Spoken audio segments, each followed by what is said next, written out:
trust reposed in us by the Filipino people. As we continue our deliberations on the impeachment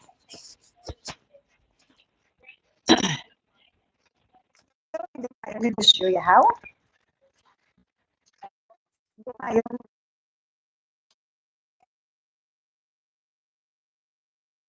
interest, but by the Constitution, the rule of law, and the pursuit of truth. Lesser discussions with civility and mutual respect, that differing views may be expressed with reason, patience, and fairness. Grant each member the courage to vote according to conscience and conviction, mindful always of the trust reposed in us by the Filipino people. May your actions today strengthen our democratic institutions, uphold accountability, and affirm our collective commitment to justice and the common good. All these we ask in humility and hope. Amen.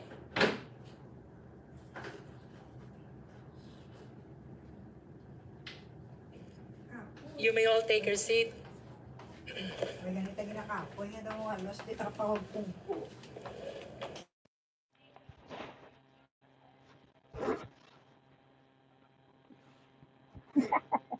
Bilog ang mundo.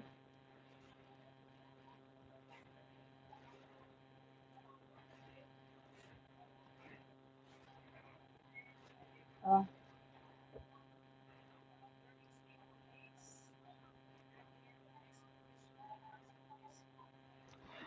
Napatay ka?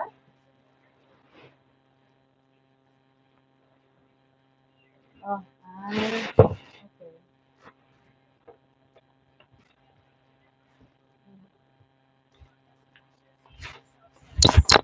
okay. Oh.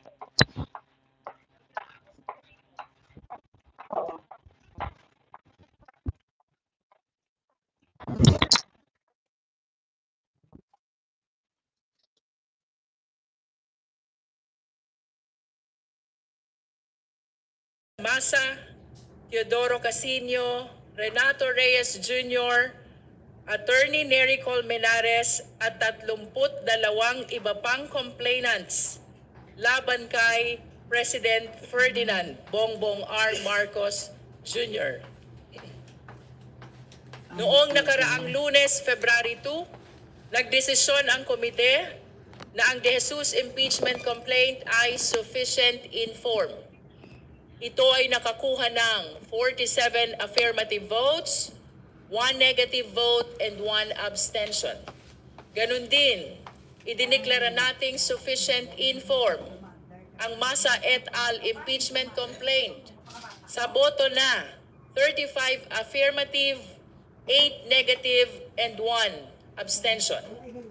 Malinaw ang naging pasya ng nakararami, sapat ang forma ng mga reklamong ito upang ating ituloy ang ating pagdinig.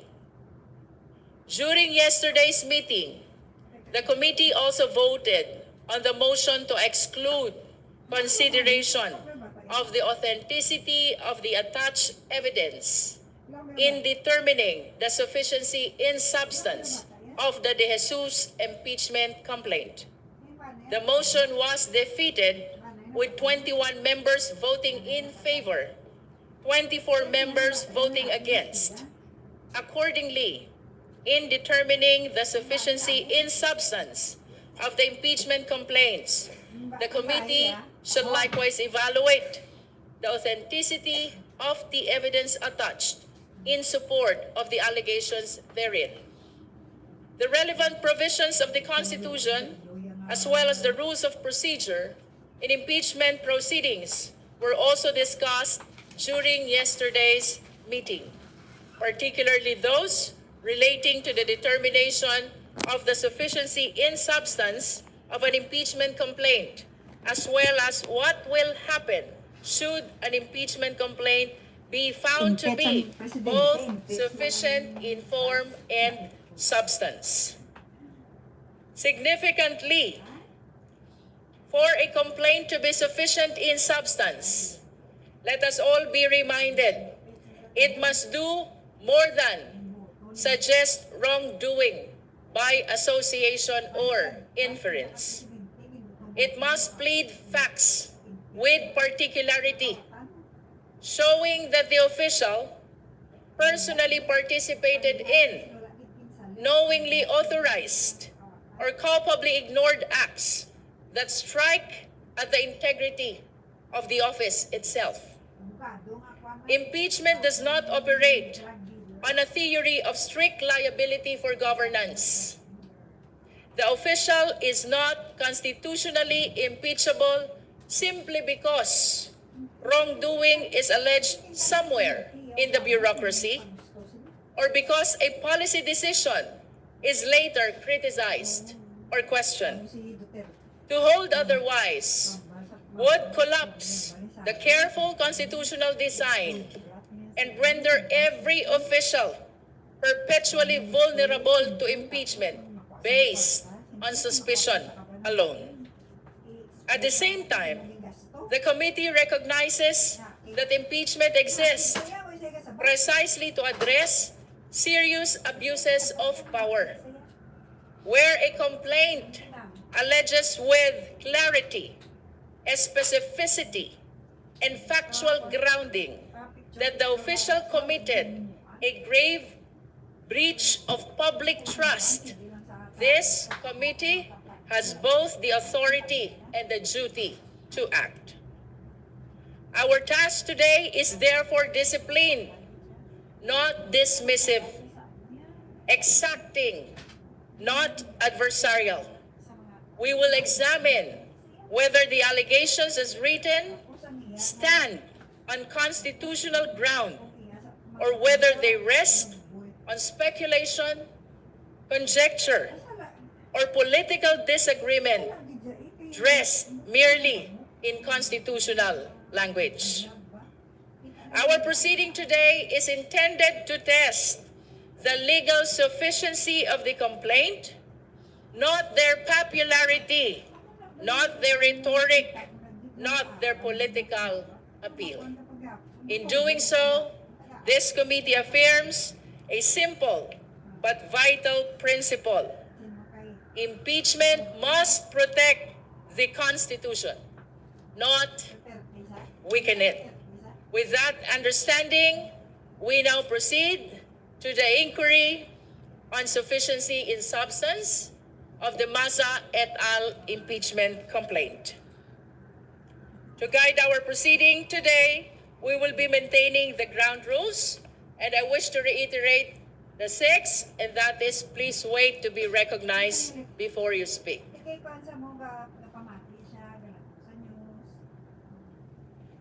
To begin with, we recognize the endorsers of the Masa et al. Impeachment complaint, the Honorable Tino, the Honorable Co, and the Honorable Ilago, for the manifestation of their position with regards to its sufficiency in substance. You may proceed.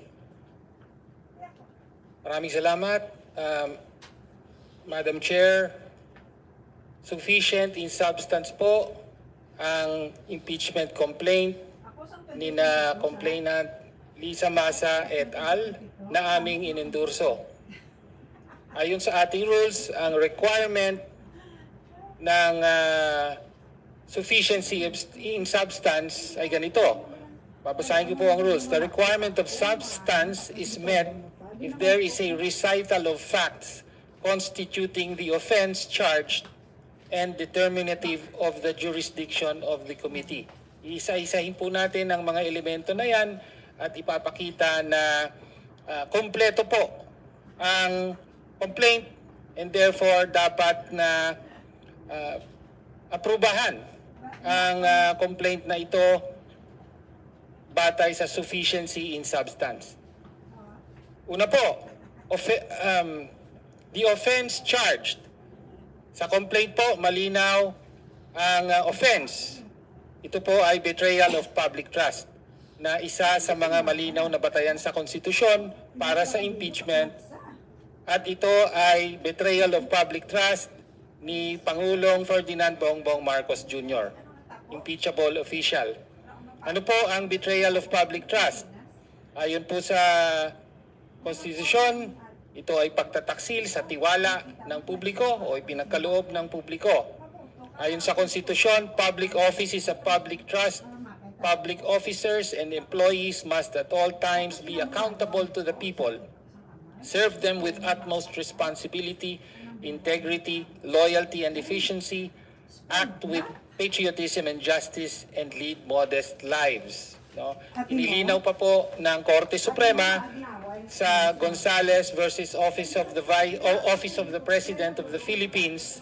Sabi niya rito, betrayal of public trust refers to acts which are just short of being criminal but constitute gross faithlessness against public trust, tyrannical abuse of power, inexcusable negligence of duty, favoritism, and gross exercise of discretionary powers. So nakita po natin ang betrayal of public trust, hindi lang criminal act, kung hindi, sabi rito, gross exercise of discretionary power o di kaya inexcusable negligence of duty. So pwedeng may ginawa, pwedeng may hindi ginawa na maaaring maging betrayal of public trust. Okay, so ayan na po ang grounds, malinaw na nakasaad sa complaint. Ang kailangan na lang po yung recital of facts na siyang batayan ng betrayal of public trust.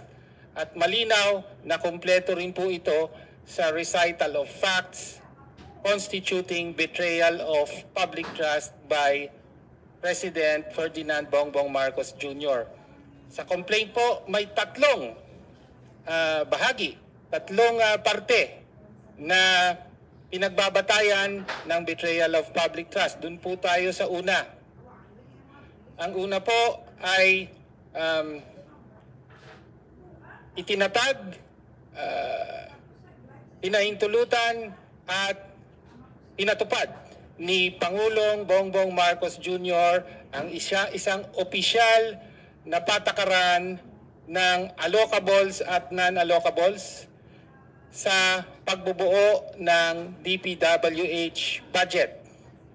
At ito ang naging batayan at bahagi ng isang buong sistema ng sentralisadong korupsyon na nagresulta sa tinatawag natin ngayong flood control corruption scandal. No? Ano po ang patakarang ito po? Ang patakarang ito ay nakasaad sa opisyal na dokumento o publikasyon ng DPWH nilabas ng Office of the Secretary noong July 2022 sa pinakasimula ng Bongbong Marcos Jr. presidency. Ang titulo po ng dokumento ay ang High Level Budget Allocation Formula, the Baseline Balanced Managed or BBM Parametric Formula adopted in 2023 National Expenditure Program NEP Preparation. Yun po ang buong titulo niyan. At ang pinaka-importante po para sa diskusyon natin, kasama po o tinatakda po ng patakarang ito na ang quote, priorities of the leaders of the national government and the legislature ang isa sa magiging batayan ng pagbubuo ng NEP. No, so malinaw po, mga individual na prioridad ng mga leaders of the national government and the legislature. So tinutukoy po niyan, walang iba kundi ang mga pinakamataas na opisyal ng ehekutibo at ng lehislatura. Fact. Recitation of fact. Okay. Isa pang recitation of fact, ayon sa testimonya ni dating Yusek Bernardo ng DPWH sa Senado, sinabi niya na ang mga leaders na ito ay siyang naging mga proponent at dumaan sa proseso ng rig bidding ang mga proyekto na naipasok sa NEP at naaprubahan sa GAA at pinagbatayan ito ng mga kickback o di kaya tinatawag niyang commitment. Actually, mga advance. Ayon sa kanya, na kahit hindi pa naaprubahan ang GAA ay binibigay na sa mga opisyal na tinatawag na proponent. Okay. So, yan po ang unang set ng mga facts na ating na nakapaloob sa complaint at pinagbabatayan ng betrayal of public trust. Nakabatay po ito sa opisyal na dokumento ng DPWH at sa public testimony, published testimony ng whistleblower na si Yusek Bernardo sa mga proceedings sa Senado.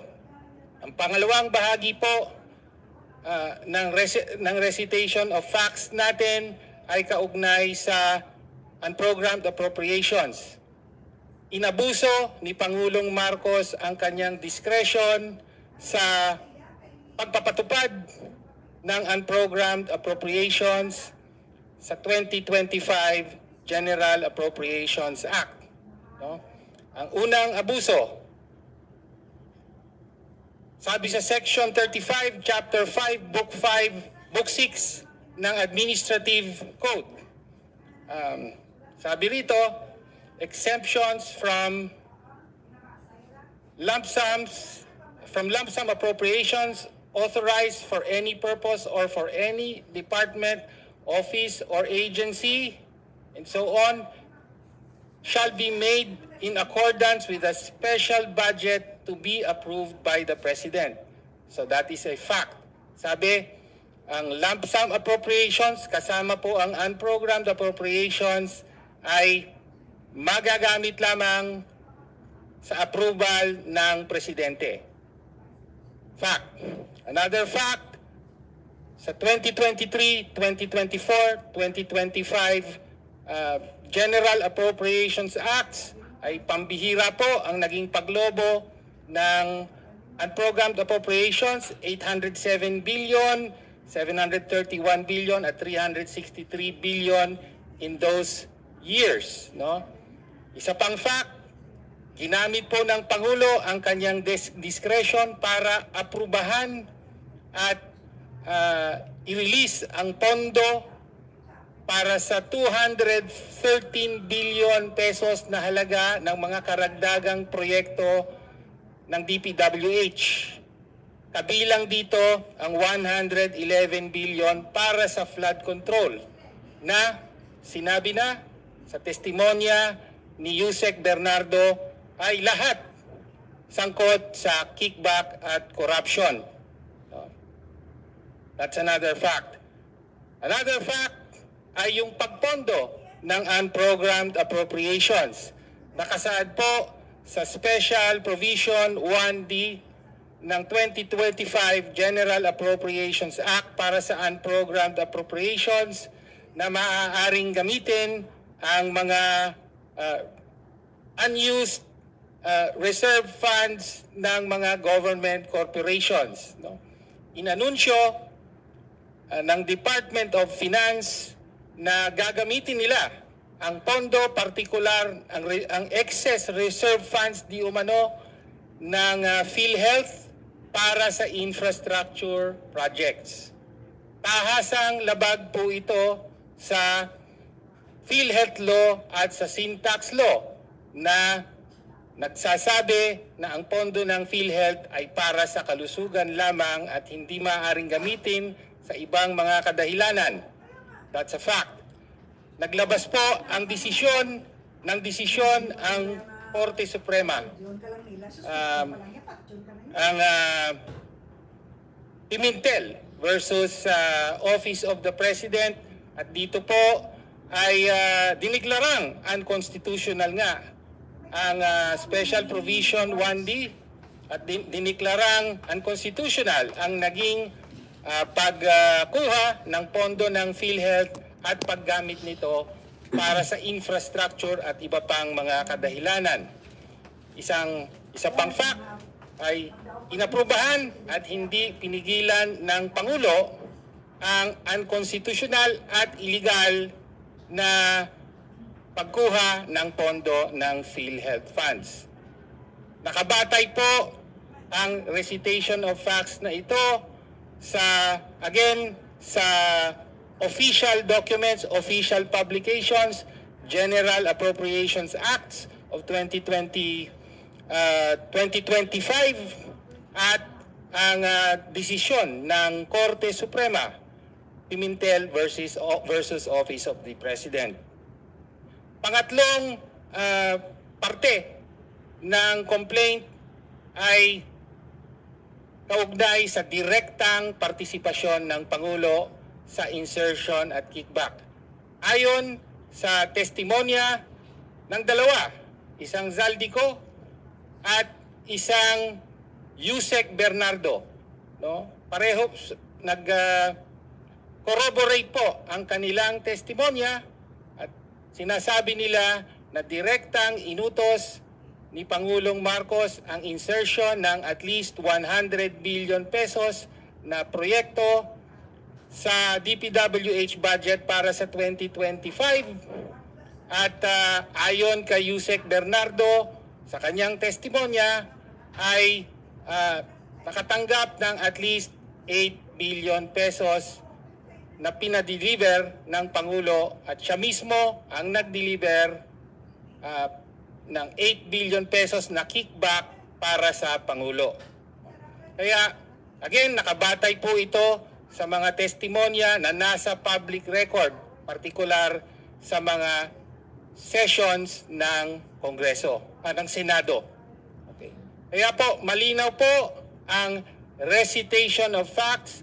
Lahat po ito ay bumubuo sa betrayal of public trust, no, pagtataksil sa tiwala ng bayan. At hindi po biro ang pagtataksil na ito, hindi maliit na bagay dahil ang buong flood control corruption scandal ay naganap sa buong kaalaman, pahintulot at direktang partisipasyon ni Pangulong Ferdinand Bongbong Marcos mismo. Yan ay betrayal of public trust, dapat siyang ma-impeach. Sufficient in substance po ang complaint. Maraming salamat po, Madam Chair. Does that complete your manifestation, Honorable Tino? Yes, Madam Chair. Thank you. Now we recognize the Honorable Ko. Thank you, Madam Chair. Madam Chair, mga kapwa ko mambabatas at sa sambayan ng Pilipinong nakasubaybay, isang makatarungang pagbati sa ating lahat. Ayon sa Rule 3, Section 5 ng Rules of Procedure and Impeachment Proceedings ng ika-20 Kongreso, masasabing sapat ang nilalaman ng complaint kung mayroon itong una, recital of facts na nagpapakita na ang usaping nakalatag ay saklaw ng otoridad ng House Committee on Justice. At ikalawa, kung may recital of facts na nagsasaad sa mga ginawa o hindi ginawa ng akusado na nagresulta sa isang offense, or in this case, ang pagtataksil sa tiwala sa publiko o betrayal of public trust. Kaya naman po, Madam Chair, pinaninindigan namin na itong ikalawang impeachment complaint na inihain ni Namaza at iba pa laban kay Pangulong Ferdinand Marcos Jr. ay sufficient in substance. Hindi maitatanggi na pasado ang impeachment complaint na ito sa dalawang nabanggit na pamantayan. Una, tungkol sa recital of facts na nakakasaklaw sa jurisdiction of the Committee on Justice ang impeachment complaint na ito, matatagpuan ito sa paragraphs 1 and 2 ng impeachment complaint. Pangalawa, ang recital of facts na nagpapakita ng mga paglabag ng Pangulo, partikular sa tiwala ng publiko na inaakusa sa complaint na ito ay makikita sa bahaging Statement of Facts at Discussion.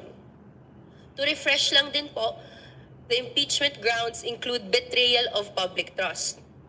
And this standard is read alongside the declaration in the 1987 Constitution, particular po Article 11, Section 1, which states, "Public office is a public trust.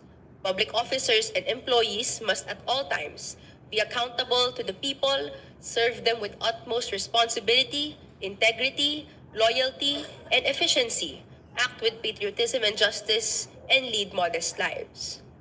Nakasaad din po sa kasong Gonzales III versus Office of the President of the Philippines ang isang appreciation kung ano ang sinasaklaw ng betrayal of public trust. Ito ay mag-include ng acts which are just short of being criminal but constitute gross faithlessness against public trust, tyrannical abuse of power, inexcusable negligence of duty, favoritism, and gross exercise of discretionary powers. So maari po itong less than criminal but must be attended by bad faith and of such gravity and seriousness as the other grounds for impeachment. At inonote lang din po, hindi ibig sabihin na itong mga naka-enumerate, ito na po yung nilalaman ng betrayal of public trust. Pero ito ay ilustrasyon kung anong pwedeng nakapailalim ng betrayal of public trust. At dapat may standard nga na may bad faith and of gravity and seriousness. Kaya naman po muli, the complainants and we the endorsers find 3 acts that fall under this definition. Number 1, President Marcos Jr. adopted, implemented, and institutionalized a systematic scheme of corruption gamit ang tinatawag na baseline, balanced, managed, parametric formula as the official allocation mechanism for flood control and other infrastructure projects, thereby converting the national infrastructure budget into a centralized apparatus for plunder. Sa isang dokumentong nirelease ng DPWH Office of the Secretary na kapetsa ng July 2022, nakasaad doon na ang BBM parametric formula ay ginamit para i-prepare ang 2023 National Expenditure Program, kung saan ang managed portion ng formula ay may clause na nagsasabi na, and I quote, "Priorities of the leaders of the national government and the legislature will also be considered in the matter of infrastructure budgetary allocations," which allowed ang technical flood risk data ay ma-override ng priorities na ito at nagresulta sa paglustay ng pera ng taong bayan para magtayo ng mga proyekto sa area na di kailanman at di angkop sa lugar na kinatayuan para lang may makuhang kickback ang mga opisyal at kontraktor. Ang formula na ito ay hindi lang nakapangalan or nakapalayaw sa acronym ng Pangulo na BBM, pero siguradong dumaan din sa mata ni Pangulong Marcos Jr. at pinangasiwaan taon-taon. Meron pa nga pong declaration, Madam Chair, si incumbent DPWH Secretary Vince Dizon that they will phase out the Cabral formula in the future NEP preparations. Pumaldo dahil pinadulas ng DPWH sa ilalim ng Pangulo ang sistema ng nakawan na nakatago mismo sa proseso sa pagbabudget ng pondo ng bayan. Nakakasira sa tiwala ng Pangulo, ng publiko, ang pag-imbento ng isang modus operandi na nagbibigay daan sa nakawan sa kaban ng bayan. This is an impeachable offense. Number 2, President Marcos Jr. personally authorized the 213.8 billion pesos in unprogrammed appropriations releases from 2022 to 2025, which funded anomalous projects. Ito ay isang grave abuse of discretionary power na nakabigay sa Presidente under the Administrative Code and the General Appropriations Act ng 2024. Gusto ko lang pong i-cite kung anong nakalagay sa Administrative Code. Section 35, Chapter 5, Book 6 of this code mandates expenditures from lump sum appropriations authorized for any purpose, for any department, office, in any General Appropriations Act shall be made in accordance with the special budget to be approved by the President.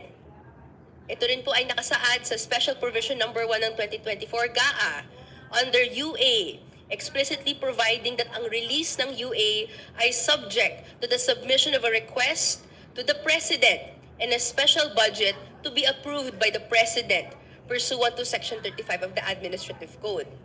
Wala pong lusot. Nakasaad sa mga binanggit nating probisyon sa batas na nasa Pangulo ang huling pasya para gastusin ang unprogrammed appropriations. Mas malala pa kaysa sa bastang-bastang paglipat ng Pangulo ng pondo para sa mga kaduda-dudang flood control projects, ginamit din ng parehong Special Provision Number 1 ng 2024 GAA para utusan ang PhilHealth na magsoli ng 89.9 billion pesos sa National Treasury na inaming ginamit din para pondohan ang unprogrammed appropriations para raw sa infrastructure projects na di malinaw at di masilip ng lehislatura bilang sila ay nasa unprogrammed appropriations. Kaya naman po, ito ay actually dineclare ng Korte Suprema just this December 2025 na labag sa konstitusyon. Dapat ang Pangulo ay kayang pagkatiwalaan sa paggawa ng mga desisyon para sa kapakanan ng bayan, pero nakakasira ng tiwala ang pag-abuso niya sa paglipat pondo at paggastos para sa unprogrammed appropriations sa mga proyekto na di na nga mabusisi sa transparent na talakayan sa Kongreso at maanomalya pa. Imposibleng di dumaan sa Malacanang ang mga desisyon sa paggamit ng UA. Direktang pananagutan niya ito at hanggang ngayon wala pa ring buong paliwanag sa pinagdalhan ng pera na ito. Pagbasag po ito sa tiwala ng publiko and thus an impeachable offense. At number 3, si President Marcos Jr. ay direktang nag-utos ng budgetary insertions na di bababa sa 100 bilyong piso. Direkta rin daw na nakinabang siya sa di bababa na 8 bilyong piso na ipinadala sa mga tauhan niya. Ito, kung napatunayang totoo, ang pinakamabigat sa lahat. Kailangan ungkatin to para mapatunayan sa dulo kung karapat-dapat pa bang makuha ng Pangulo ang tiwala ng publiko sa kabila ng lahat ng mga nagawa at di nagawa para masira ang tiwalang ito. Walang dahilan para hindi po tumuloy ang complaint na ito sa susunod na yugto ng proseso. The clear recital of facts constituting the offense is provided in the complaint. Kaya naman, Madam Chair, mga kapwa ko mambabatas, sa ngalan ng kabataan, nais kong ipaalala na ang pangalan ng ating komite ay Committee on Justice, na nanawagan ang taong bayan ng hustisya.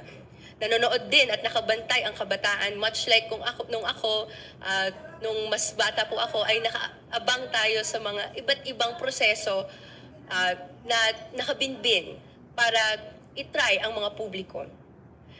Kaya naman kami handang ipaglaban ang katarungan at pananagutan, anuman ang maging pasya ng kapulungang ito. Thank you, Madam Chair. Thank you, Honorable Ko. Now we will hear the manifestation of position of the Honorable Ilago. Madam Chair, ang verified impeachment complaint laban kay Pangulong Ferdinand Marcos Jr. na inendorso ng representasyon na ito ay may malakas at sapat na batayan. Ito ay naglalahad ng 3 malinaw na paglabag na nagpapakita ng pagtataksil sa tiwala ng taong bayan. Una, ang pagpapatupad ng baseline balance managed parametric formula na may basbas ng Pangulo sa paggawa ng pambansang budget. Ginawa itong paraan para gawing lehitimo at nasa disenyo mismo ang political patronage at corruption. Sinasabi mismo sa formula na isa sa alang-alang nito ang priorities of leaders. Ibig sabihin, ang pambansang budget ay hindi naaayon sa pangangailangan ng mamamayan. Hindi po iyon ang nauuna, kundi ang nauuna ay yung gusto ng mga nasa kapangyarihan. Pangalawa, ang pag-abuso sa presidential discretionary powers sa unprogrammed appropriations. Bilyon-bilyon, lalo na ang 89.9 billion pesos mula sa pondo ng PhilHealth na para sana sa kalusugan ng mga mahihirap at mga nangangailangan ay ginamit sa mga proyektong may anomalies tulad ng mga flood control na overpriced o ghost projects. Ang Pangulo at tanging ang Pangulo lamang mismo ang may kapangyarihan na tuluyang mag-authorize ng release ng 213 billion pesos na unprogrammed appropriations na naging balon ng malawakang korupsyon. Kaya ito ay malinaw na pagtataksil sa tiwala ng taong bayan. At pangatlo, Madam Chair, ang complaint ay nagsasabi na direktang kasangkot mismo ang Pangulo sa sistema ng mga insertions at kickback sa budget. Ang 3 akto na ito ay seryoso at magkakaugnay. Ang mga ito ay nagpapakita ng isang sistema at disenyo ng pangungurakot sa ilalim ng kasalukuyang administrasyon. ang mga gawaing ito ay sakop ng malawak na batayan ng betrayal of public trust. At ito ay usapin na pangunahing nakakapudpod ng integridad sa pinakamataas na posisyon at opisina dito sa ating bayan. Kaya't naninindigan kami, ang impeachment complaint na ito ay may sapat na substansya. Ang trabaho ngayon ng komite na ito ay kilalanin na nararapat itong imbestigahan at magkaroon tayo ng hearing kung saan malalantad pa ang katotohanan at magkaroon ng tunay na pananagutan. Dapat kilalanin ang batayan ng reklamong ito, nararapat na dinggin ang hinaing ng taong bayan. Sapat na ang batayan, dapat na itong aksyonan. Maraming salamat. Thank you, Honorable Elago. That completes the manifestation of position of the endorsers of Masa et al. Impeachment complaint. At this juncture, we are eliciting the comments, opinion, positions of the members of the committee with respect to the sufficiency in substance of Masa et al. Complaint. Madam Chair, Madam Chair. The Honorable Lagbas, then Honorable Erice. Thank you, Madam Chair. I would just like to manifest some of my observations on the first allegation in the MASA complaint. It's about the BBM parametric formula. While the allegation is grounded upon a paper proposing the adoption of BBM parametric formula, the statement shows that the same is created by DPWH. There is no allegation or statement showing any administrative order, memo, executive order, or any directive executed by the President himself. Secondly, even the statements on alleged kickbacks, Madam Chair, actually, the complaint pertains solely on alleged kickbacks involving DPWH officials and certain legislators and does not show any participation, knowledge, or consent on the part of the President. That's just my observation on the first allegation, Madam Chair. The Honorable Erice. Madam Chair, good morning. Matapos kong masusing suriin ang impeachment complaint na inihain ni Lisa Largosa Masa et al. Laban kay Respondent President Ferdinand Marcos Jr., malinaw sa akin na ang reklamo ay sufficient in substance. Batay sa pamantayan ng prima facie sufficiency. Linawin natin, hindi pa natin nahatulan ng Pangulo. Ang tanong lamang ngayon ay ito, kung mapapatunayang totoo ba ang aligasyon, may nagawang impeachable offense ba ang Pangulo? Ang sagot, oo. Ang reklamo ay hindi puro opinyon o konklusyon. May malinaw, tiyak at verifikableng mga katotohanan. Isang malinaw na halimbawa, ang malubhang kapabayaan ng Pangulo sa pagpayag na salaulain ang pambansang budget ng kanyang mga kaalyado. Daan-daang bilyong piso ayon mismo sa reklamo. Pinayagan ang insertions, diversions at manipulasyon. At sa kabila nito, nilagdaan at ipinatupad ang paglalabas ng mga pondong ito. Ayon sa reklamo, pinahintulutan at nilaglaan ng Pangulo ang paglalabas ng bilyong pisong unprogrammed appropriations, mga pondong walang tiyak na pinanggagalingan na ginamit umano sa ghost projects, substandard infrastructure projects, at maanumalyang flood control. Hindi ito simpleng pagkukulang. Ito ay systematic acts na tuwirang pumapasok sa betrayal of public trust. Ang reklamo rin ay malinaw na nagsasaad na pinayagan ng Pangulo ang paggamit at pag-divert ng pondo mula sa PhilHealth, PDIC, at Foreign Assisted Projects appropriations na nagdulot ng malalaking pagkaantala sa mga flagship projects ng ating bansa. Metro Manila Subway, PNR Elevated Rail at iba pa. Ang epekto nito, bilyong-bilyong piso na wala dahil sa commitment fees, penalties at price escalation. Ito ay tunay na perang nawala, tunay na oportunidad na nasayang at tunay na pasaning ipinapataw sa mamamayang Pilipino. Ang reklamo ay malinaw na sumasagot sa mga batayang tanong. Sino ang gumawa? Ang Pangulo. Ano ang ginawa? Pinayagan at nilagdaan ng budget manipulation at anomalous releases. Kailan? 2023, 2024 at 2025 GAA. Paano? Sa pag-aproba ng releases at kabiguang pigilan ang diversion ng pondo. Higit sa lahat, may direktang ugnayan ang mga gawain ito sa impeachable offense na betrayal of public trust. Ang mga aligasyon ay grabe. Tinatamaan ang public interest, sinisira ang constitutional order at winawasak ang tiwala ng mamamayan sa pamahalaan. Kung mapapatunayang totoo ang mga ito, may nagawang impeachable offense ang Pangulo. Yan lang ang dapat nating pagpasyahan sa yugtong ito. Dapat bigyan ng pagkakataon ang mga nagrereklamo na magharap ng mga ebidensya, magsumite ng mga sworn statements at mapatunayan ang kanilang mga aligasyon. Kasabay nito, dapat ding bigyan ng pagkakataon ng Pangulo na ipagtanggol niya ang kanyang sarili. Ito ay hindi pag-uusig, ito ay due process, ito ay hustisya para sa nagrereklamo, para sa Pangulo at higit sa lahat, para sa mamamayang Pilipino na may karapatang malaman, pinabayaan ba? May ginawa bang kasalanan? Pinagnakawan ba tayo? Kapag pinatay ang investigasyon, kung pipigilan ng komiting ito ang pag-usad ng investigasyon, ang magiging imahe ng Kamara ay may pinagtatakpan. Lalo na't maraming mambabatas ang di umano'y nakinabang. Maraming distrito ang biglang nagkaroon ng mga bilyong-bilyong alokasyon.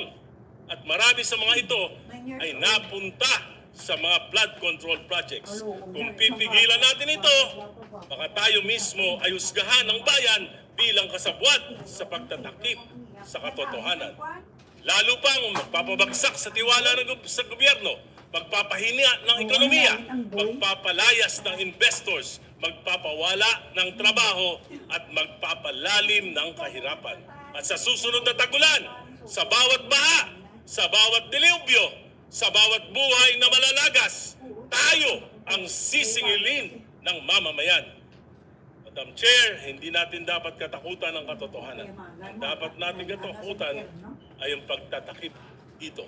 Payagan nating umusad ang investigasyon, hindi para sa Pangulo, hindi para sa atin, kundi para ipagtanggol ang konstitusyon ng Republika. Maraming salamat po. Madam Chair.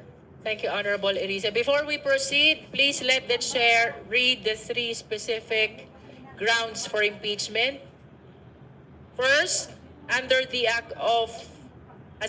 first act of betrayal of public trust, institutionalizing systemic corruption through the BBM parametric formula of allocables. Second act of betrayal of public trust, abuse of discretionary power over unprogrammed appropriations. And third act of betrayal of public trust, direct personal involvement in budgetary insertions and kickback schemes. For uniformity, since we deliberate on the sufficiency in substance, with respect to the De Jesus complaint per ground, we will be following the same system. So we are reminding the members to please confine the manifestation on the first ground first, and that is institutionalizing systemic corruption through the BBM parametric formula of allocables. That is for the guidance of the members. The Honorable Zamora. Pwede ka na. Grabe. Madam Chair, if I may make my manifestation as regards the entire complaint. Grabe. Yesterday, it was made clear that for an impeachment complaint to be declared sufficient in substance, the recital of facts should constitute the impeachable offense charged. It is clear that we need to show the ultimate facts or the overt acts of the President in relation to the various schemes he allegedly perpetrated. The second complaint shows three different schemes. In brief, they are institutionalizing systemic corruption through the BBM parametric formula, abuse of discretionary power as regards unprogrammed appropriations, and direct personal involvement in kickbacks. These three, in fact, are interconnected. It is all about the flood control scheme. I don't want to belabor the point, Madam Chair. It is clear from the complaint that the President did not do any overt act that will show that he directed these three schemes. In the first place, it was not the President who created the BBM parametric formula of the DPWH. Having an imperfect policy direction is not an impeachable offense. Second, that the Supreme Court struck down the provision relating to PhilHealth funds does not make the President primarily liable for such. The connection to corruption is highly speculative. Finally, that the President allegedly has a direct personal involvement is not clear from the allegations or borne out from the records. We should not tolerate the use of hearsay allegations, videos that are not attested to, or fake news. The Honorable De Lima yesterday repeatedly said that there should be a nexus between the specific acts and the impeachable offense charged, and I fully agree. Accusations are not factual allegations. A lot of what is written are mere speculations or conjectures, arising from hearsay and worse, even double hearsay testimonies, just to connect the President to the charges. Say that the office of the President has become the command center of a criminal enterprise is not only unfounded, but is also a mere dramatic rhetoric. Thank you, Madam Chair. Thank you. Next, we recognize the Honorable Garbin. Thank you, Madam Chair. Madam Chair, may I also be recognized later on? Honorable Garbin, then Honorable Gonzalez, then Honorable Abante, one after the other. Thank you. Madam Chair, also, this representation, I've been raising my hands early on. Okay, let me repeat. Honorable Garbin, and then Honorable De Lima, Vice Chair Dumogan, Honorable Gonzalez, and then Honorable Abante. And then Honorable Rodriguez. Thank you. You may proceed, Honorable Garbin. Thank you, Madam Chair. On the first ground, the BBM parametric formula as an institutionalization of corruption. The core allegations of the complainant is that the DPWH approach or the baseline balance manage allegedly shows priorities of leaders to override technical allocations and branding it BBM, and it proves as a presidential corruption framework. Let me state, Madam Chair, that this is not sufficient in substance. Number one, a planning allocation formula is not illegal on its face. Government budgeting necessarily involves policy priorities. The phrase priorities of leaders, even if quoted, is not proof of graft.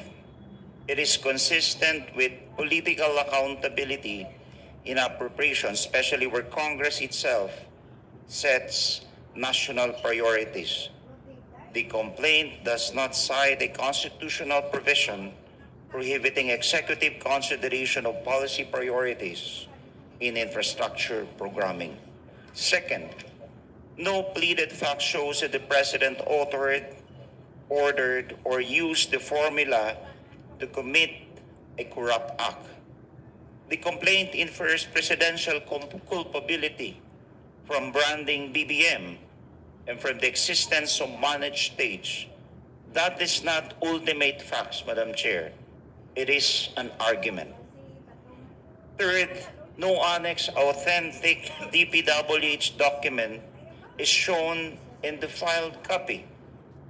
The complaint quotes and footnote sources, but the filed copy provided does not attach the complete DPWH policy issuance as a certified annex for committee verification. Without the annexes, the committee is being asked to accept the complainant's characterization rather than reviewing the underlying document. So my take on this, Madam Chair, is at most this pleads a policy critic. It does not plead an impeachable offense, nor a willful constitutional breach. Thank you, Madam Chair. Thank you. Madam Chair, The Honorable Tino. yes, this is just with regard to the observation of the Honorable Garbin that... You may proceed. Thank you. That the observation of the Honorable Garbin that the complaint was submitted without annexes for the information of the committee, if it is not yet aware, the complaint was submitted with annexes in a USB format and it was sealed by in an envelope by the Secretary General or the Office of the Secretary General when it was received. And among the annexes is the complete document of the BBM parametric formula, among others. So let me correct that wrong information that there are no annexes. There were annexes officially submitted, and we hope that the committee will provide the annexes to the members themselves for their appreciation. Thank you, Madam Chair. The committee notes of the manifestation of the Honorable Tino with respect to the submission of the said annexes. Next to manifest is the Honorable De Lima. Thank you, Madam Chair. Good morning to my colleagues. Before I comment on the first ground of the Maza et al. Complaint, I just wish to state that the first two speakers, the two members who first spoke earlier, actually dwelled already on the entirety of the complaint. So it's good for the Honorable Chair to clarify that we are tackling at this point the first ground. Second po, kailangan rin po malinawan, the Honorable Chair stated yesterday very clearly that in the course of our voting, the Honorable Chair said the committee would vote on the entirety of the complaint, but not on the specific allegations. Tama po yun. I agree na dapat ganun po ang tingin natin later kapag narinig na natin lahat tungkol sa three allegations. Three factual allegations supporting the general ground of betrayal of public trust. Kasi yung first act of betrayal of public trust, second act, and then the third act. Ganun po. Kasi nga po, baka po meron ilan sa atin ang tingin sa isa ay sa isa may mga certain allegations na hindi naman talaga ultimate facts, but more of conclusion already. But whether or not that's the case, ang importante, ang analysis po natin ng buong complaint is that it would show that there is sufficiency in substance in the sense that there is a recital of the acts constituting the offense charge. So may I proceed, Madam Chair, sa aking analysis po? You may proceed, the Honorable De Lima. Ng first factual ground, betrayal of public trust. First act, institutionalizing systemic corruption through the BBM parameters formula of allocables. At just like po yung pag-analyze ko po kahapon doon sa first or the De Jesus complaint, meron po ako mga nakita na mga ilan-ilan, or I need to point out ilan-ilan na mga sub-allegations. The first one, DPWH adopted BBM parametric formula for allocating 545.6 billion in flood control appropriations for 2022 to 25. As a result, UA exploded, that's the unprogrammed appropriations, exploded from 251.6 billion in 2022 to 807.2 billion in 2023. I consider this, Madam Chair, a sufficient factual allegation. I will say later my general comment on this, on the first ground. The second sub-allegation, the managed stage of the parametric formula admits that political patronage determine allocation of funds. To me, this is a conclusion derived from the language of the BBM parametric formula and not a factual allegation. Third, Contractor testimony confirms the BBM parametric formula as a kickback scheme where DPWH officials demanded 10 to 25% and congressmen 25% paid in cash. This is an allegation sufficient as to the fact of kickbacks. Again, may I just emphasize po, pag sinabing allegation, allegation lang on the face of the complaint. Na kapag paniniwalaan natin, which is not necessarily true or will turn out to be not necessarily true, ay sufficient na. Yun po ang ating standard at this point. Meron po kasi mga nalilito na sa pag-discuss nitong very issue of sufficiency of substance ay kailangan ng delve na kaagad doon sa meron bang ebidensya, tama ba yung ebidensya. Hindi po yun ang tinitingnan natin. At least at this point, I must say that, Madam Chair, because upon review of the rules of procedure, etong sa atin ngayon is just really on the sufficiency in form and substance. There is, and then subsequently, meron din nakalagay sa rules of procedure na kapag halimbawa we find the complaint as sufficient in both form and substance, papasagutin na natin yung respondent and then pwedeng mag-comment mag-reply yung complainant and then pwede rin mag-rejoinder yung respondent.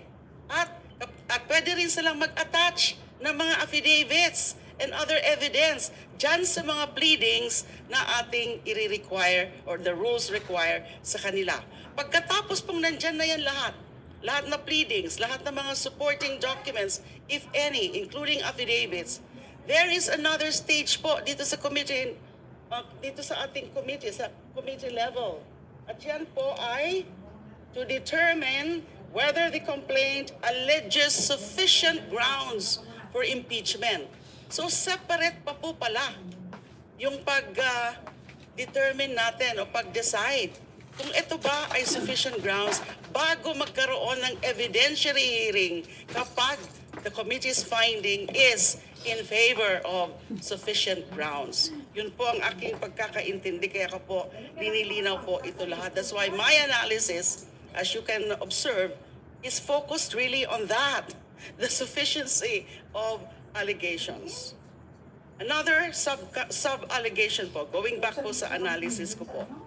Contractor testimony confirms the BBM parametric formula as a kickback scheme where DPWH officials demanded, nasabi ko na po pala ito, demanded 10 to 25% and congressmen 25% paid in cash.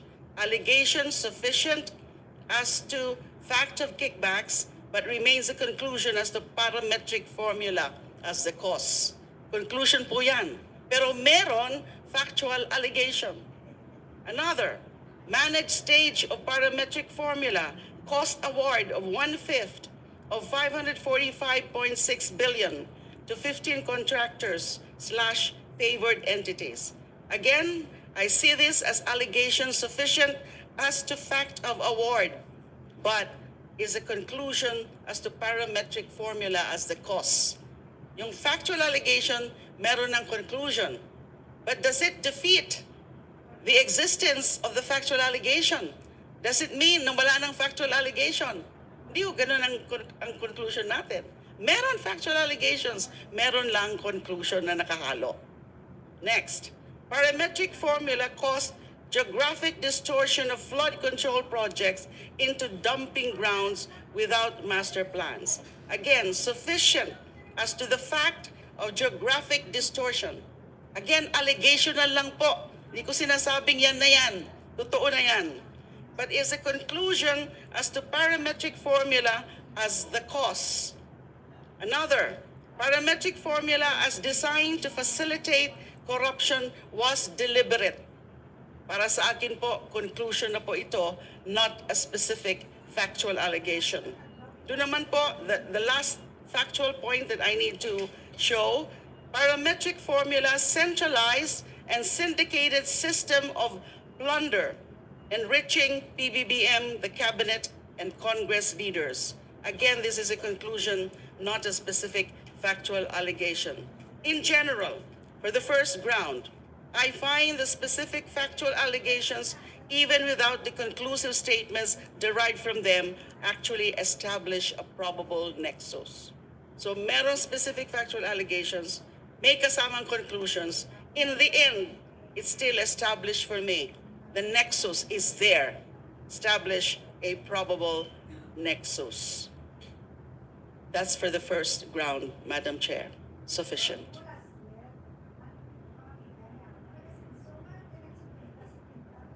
Honorable De Lima, does that complete your manifestation for the first ground? For the first ground, Madam Chair. Can we finish first all the manifestations for the first ground before we call you for the succeeding grounds? Yes po. Thank First you. ground. Now we recognize the Honorable Vice Chair Dumogan. Again, this is for the first act of betrayal of public trust on the BBM parametric formula of allocables. Thank you, Madam Chair. First, the complainants had verified that they have factual knowledge of the allegations. As it is coming out, the allegations from paragraphs 5 to 65 do not show that they have factual knowledge. It's based on second information. I do not like to belabor on that point. I do not like to repeat what our distinguished colleague De Lima had stated. Yes, it can be if there is a factual allegations, but it does not link the president, because what we are obligated to find out is sufficiency in substance that will link the president, that will justify the prosecution of the president on an impeachable offense. It will be prolonging the agony if we will just keep on admitting this and go to the steps if we know from the documents and from the allegations submitted that there is no direct allegations and evidence that can link the president for the commission of legal infraction which is interpreted as impeachable offense under our Constitution. I had reviewed the allegations paragraphs per paragraph, and it is my humble submission that on ground number 1, institutionalizing system corruption through the BBM parametric formula, I cannot find evidence that will directly link the president for having committed an impeachable offense. Yes, we condemn corruption that been committed. I'm sure that all of us are to that point. But our function is to determine whether there is an impeachable offense in the determination of sufficiency in substance that should justify the continuation of the proceedings that will reach the impeachment trial, which at this point on time, on this first ground, as I said, I respectfully submit that I cannot find one. I do not like to say it one by one. My justifications on this point because of limited time. But if it is necessary, then by all means, we will do it. I respectfully submit. We commend Vice Chair Dumogan for reading paragraph 5 to 65. Moving on, we recognize the Honorable Mika Gonzalez. Thank you, Madam Chair. Madam Chair, I would like to respectfully manifest to this honorable committee that the impeachment complaint filed by Lisa Masa et al. And endorsed by the Makabayan Bloc is insufficient in substance due to lack of personal knowledge and authentic records. There is zero evidence, documentation, or allegation in the complaint to show that President Marcos authored, participated, or even issued any marching orders for the implementation of the baseline balance managed parametric formula. The complaint is flawed due to the absence of any affidavit of witnesses with personal knowledge and authentic records of the alleged acts. Furthermore, the mere existence of a parametric formula alone fails to meet the threshold of an impeachable offense under the Constitution. In addition, Madam Chair, the complaint fails to provide a recital of facts explaining how President Bongbong Marcos institutionalized or participated in a systematic scheme of corruption through the baseline balance managed parametric formula. The President's specific role was never disclosed or included in the allegations. That's all, Madam Chair. Thank you, Honorable Gonzales. Now we move to the Honorable Benny Abante.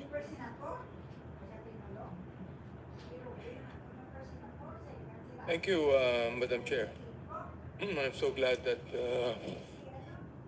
Congressman Risa is here so that I could be able to somehow answer some of the comments he made, no? But first of all, I'd like to commend the chairman of the Committee on Justice. Ako, gusto ko nang i-close to eh. Pero the thing is, the chairman of the Committee on Justice would like to, yung himayin po niya ang kasong ito. Oo, para hindi naman tayo sabihin ng taong bayan na minamadali po natin ito. So I really would like to commend the chairman of the Committee on Justice in being fair in doing this. Hindi ko po kinukuha yung suporta niya. Ha? Ngayon ito, before I go to the sufficiency of substance, hindi po ako abogado. Pero nagbabasa rin po ako eh.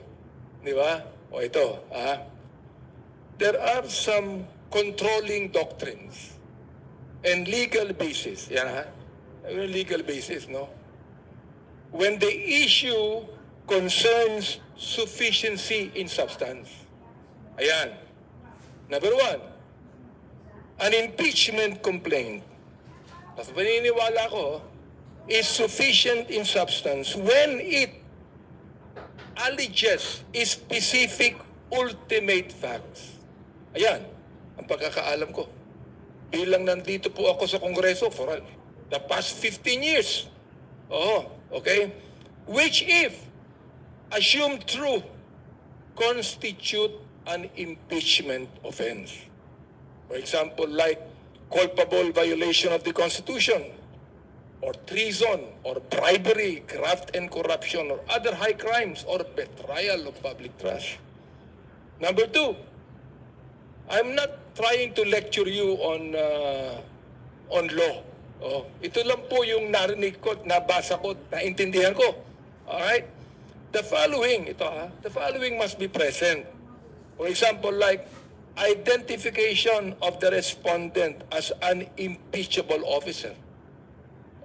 In-identify niya ang Pangulo ng Pilipinas, for example, o VP or Supreme Court Justice, whatever it is, or specific acts or omissions alleged, not conclusions, like betrayal of public trust is standing alone.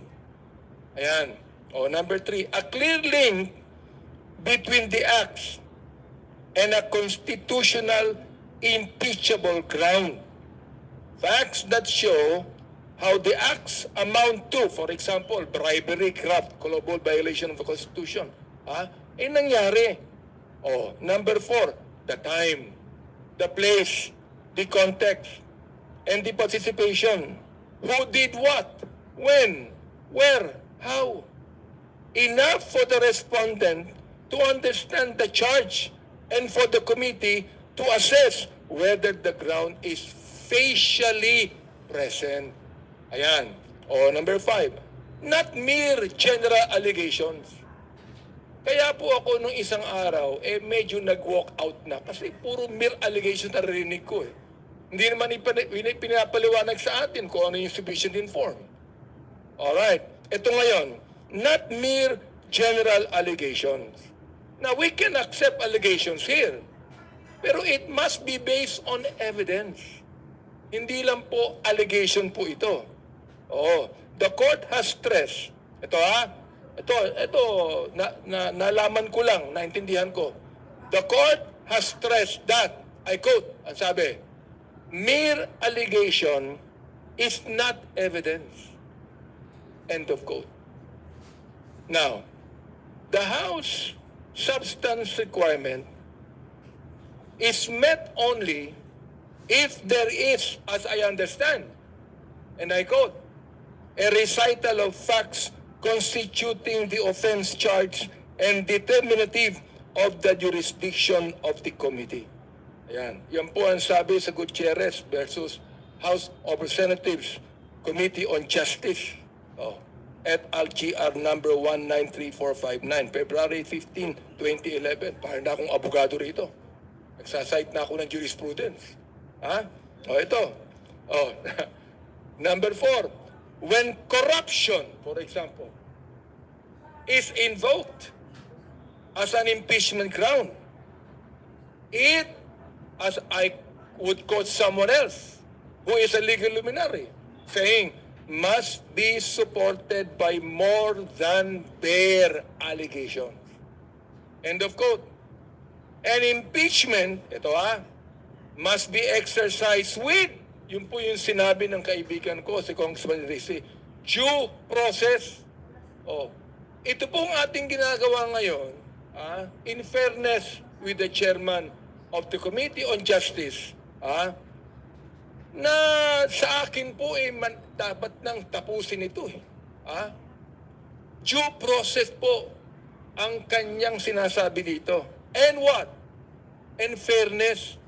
Sa akin po, hindi na fair sa amin Fair na po doon sa mga endorsers ng impeachment process na ito Fair na po yan sa inyo O ito, gusto ko na pong banggitin yung issue number 1, no?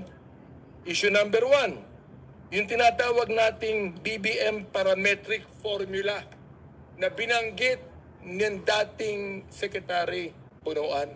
Di ba? Yun ang sabi niya sa akin po, hindi sufficient in substance po ito and should be dismissed as the initiatory state for failure to what? To plead facts constituting an impeachable offense as an act or omission of the respondent. Hindi naman po na ipaliwanag yung tinatawag nating BBM parametric formula. Whether it be explained by the former secretary or even explained by the complainants themselves. Oo, na nakalagay po dito. Ito po sabi nila, an indictment of a policy framework. Na gusto ko pong sabihin dito, sufficiency in substance turns out whether the complaint recites facts constituting the charge offense. Not rhetoric, not labels, or even policy disagreement. Dapat ito po ay talagang facts. O yun lang po muna. Yun po yung una kong gusto sabihin at meron pang kasunod yan. At gusto ko ipangako sa ating Madam Chair, hindi po ako magwo-walk out this time. Thank you for your passionate Madam Chair. manifestation. In response to the manifestation of the Honorable Abante, Yes, Madam Chair. the Honorable Ko is recognized. Thank you, Madam Chair.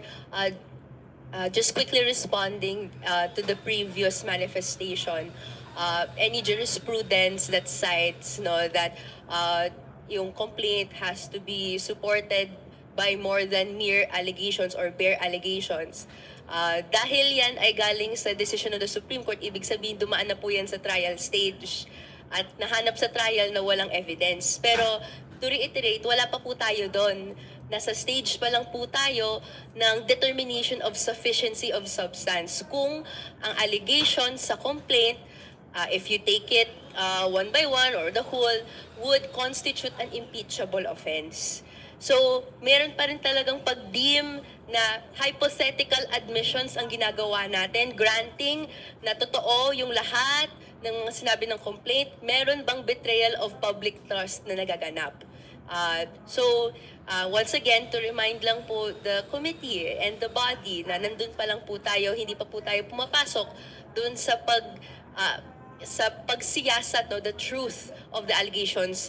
And anyway, kaya naman po hinahain dito dahil may confidence yung complainants na kapag we delve into that and we're able to present evidence and we're able to call on witnesses, they're able to submit affidavits, meron pong truth na malalabas. Madam Chair. Thank you. The manifestation or response of the Honorable Co is noted. Madam Chair, since na banggit po yung pangalan ko, The Honorable Erize. yes, gusto ko lang po, very, very short. Gusto pong liwanagin na wala pa tayo sa stage ng pagpipresenta ng ebidensya na tulad na sinabi Congressman Abante. At yung pong mga sinabi niya na parameters para sa determination ng prima facie ay lahat po binanggit ko. Who? Presidente. What? Yung pong pag-aproba niya ng release ng mga unprogrammed appropriations at pagpayag niya na tanggalin yung mga flagship projects na nagresulta sa pagkalugi ng gobyerno. Pangatlo, when? 2023, 2024 at 2025 national budget. How? Ayun po, yung pagpirma niya. Yun yung importante. At 3 taon. Kaya po, ma-relink natin ito sa isang paglabag, kung tatawagin ko po ito, inexcusable gross negligence. Matinding pagpapabaya. At ito po na particular na offense na ito ay pumapatak sa betrayal of public trust. Yun lang po. Salamat po. The manifestation is noted. At this juncture, we recognize the Honorable Rufus Rodriguez. Thank you, Madam Chair. Specifically, the first act or the first ground to impeach the President is under page 18. Charge, paragraph 66. Respondent President Marcos betrayed public trust by institutionalizing a scheme of corruption through the baseline balance parametric formula. That is the charge. That's not the recital of fact. That's the charge. So I expected, that after 66, there will be recital of facts that will be able to state in ultimate facts the acts of the President institutionalizing the BBM formula. This is from page 18 to page 23. A clear reading of all the paragraphs here does not even an iota of recital of fact that there is a connection. There is an act of the President to institute this particular formula. How will the President institute something in this country? Administrative Code of 1986. It says the President issues presidential proclamations, executive orders, memorandum circular. There is no recital of fact here that the President has issued such orders are provided for in the Administrative Code of 1986 that institutionalizes the BBM formula.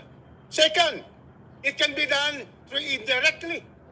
There is no recital of fact here that the President called officials of the public courts of Malacanang to tell them to institute this formula. Nothing recital of fact that the President did the act of institutionalizing under the administrative code or even indirectly. No recital of fact on that. Now let us go to the particulars. These are now their alleged recital of facts. Page 18, 67 paragraphs. Paragraph 67. About July 2022, with the first month of assuming the presidency, the DPWH adopted, that is their statement, adopted the BBM parametric formula. Because indeed, the Department of Public Works originated, planned, discussed, implemented this formula. Where is the president here? In the planning, in the implementation. No, there is no statement here that the president directed them to adopt a formula. This was solely adopted, Madam Chair. This was solely adopted by the DPWH. And so, this particular of deliberate design of corruption mechanism certainly does not recite a fact to prove, to be able to state that there was institutionalization of this formula. Now, let's go to the others. Because clearly, it is a formula done solely by the Department of Public Works and Highway. Next, B. Let's go to B, page 20. Let us all go to this. Concentration of contracts, 100 billion to 15 billion favored contractors. Where is the statement here that these contractors were given, directed by the President to Public Works to be given? In fact, Madam Chair, the President himself was the one who exposed these 15 favored contractors, and thank God there is no favored contractor, these 15 in Cagayan de Oro 2nd District. That is why, Madam Chair, this is not a recital of fact to support the institutionalizing of this formula from the President. Next, geographical misallocation given to Bulacan, Oriental Mindoro, Tarlac. Is there a link that the President ordered that this be given to them? None whatsoever. This was all the function, implementation, and planning by the DPWH. So this geographic misallocation is our statements which are irrelevant to the institutionalizing. That is the charge, institutionalization. So therefore, this will fall. There is no sufficiency here in the recital of facts. Then we go to D, betrayal, abandonment of the public good for private enrichment. Here, we can see here that once again, the systemic betrayal has no recital of fact that will show the President's involvement in this particular formula.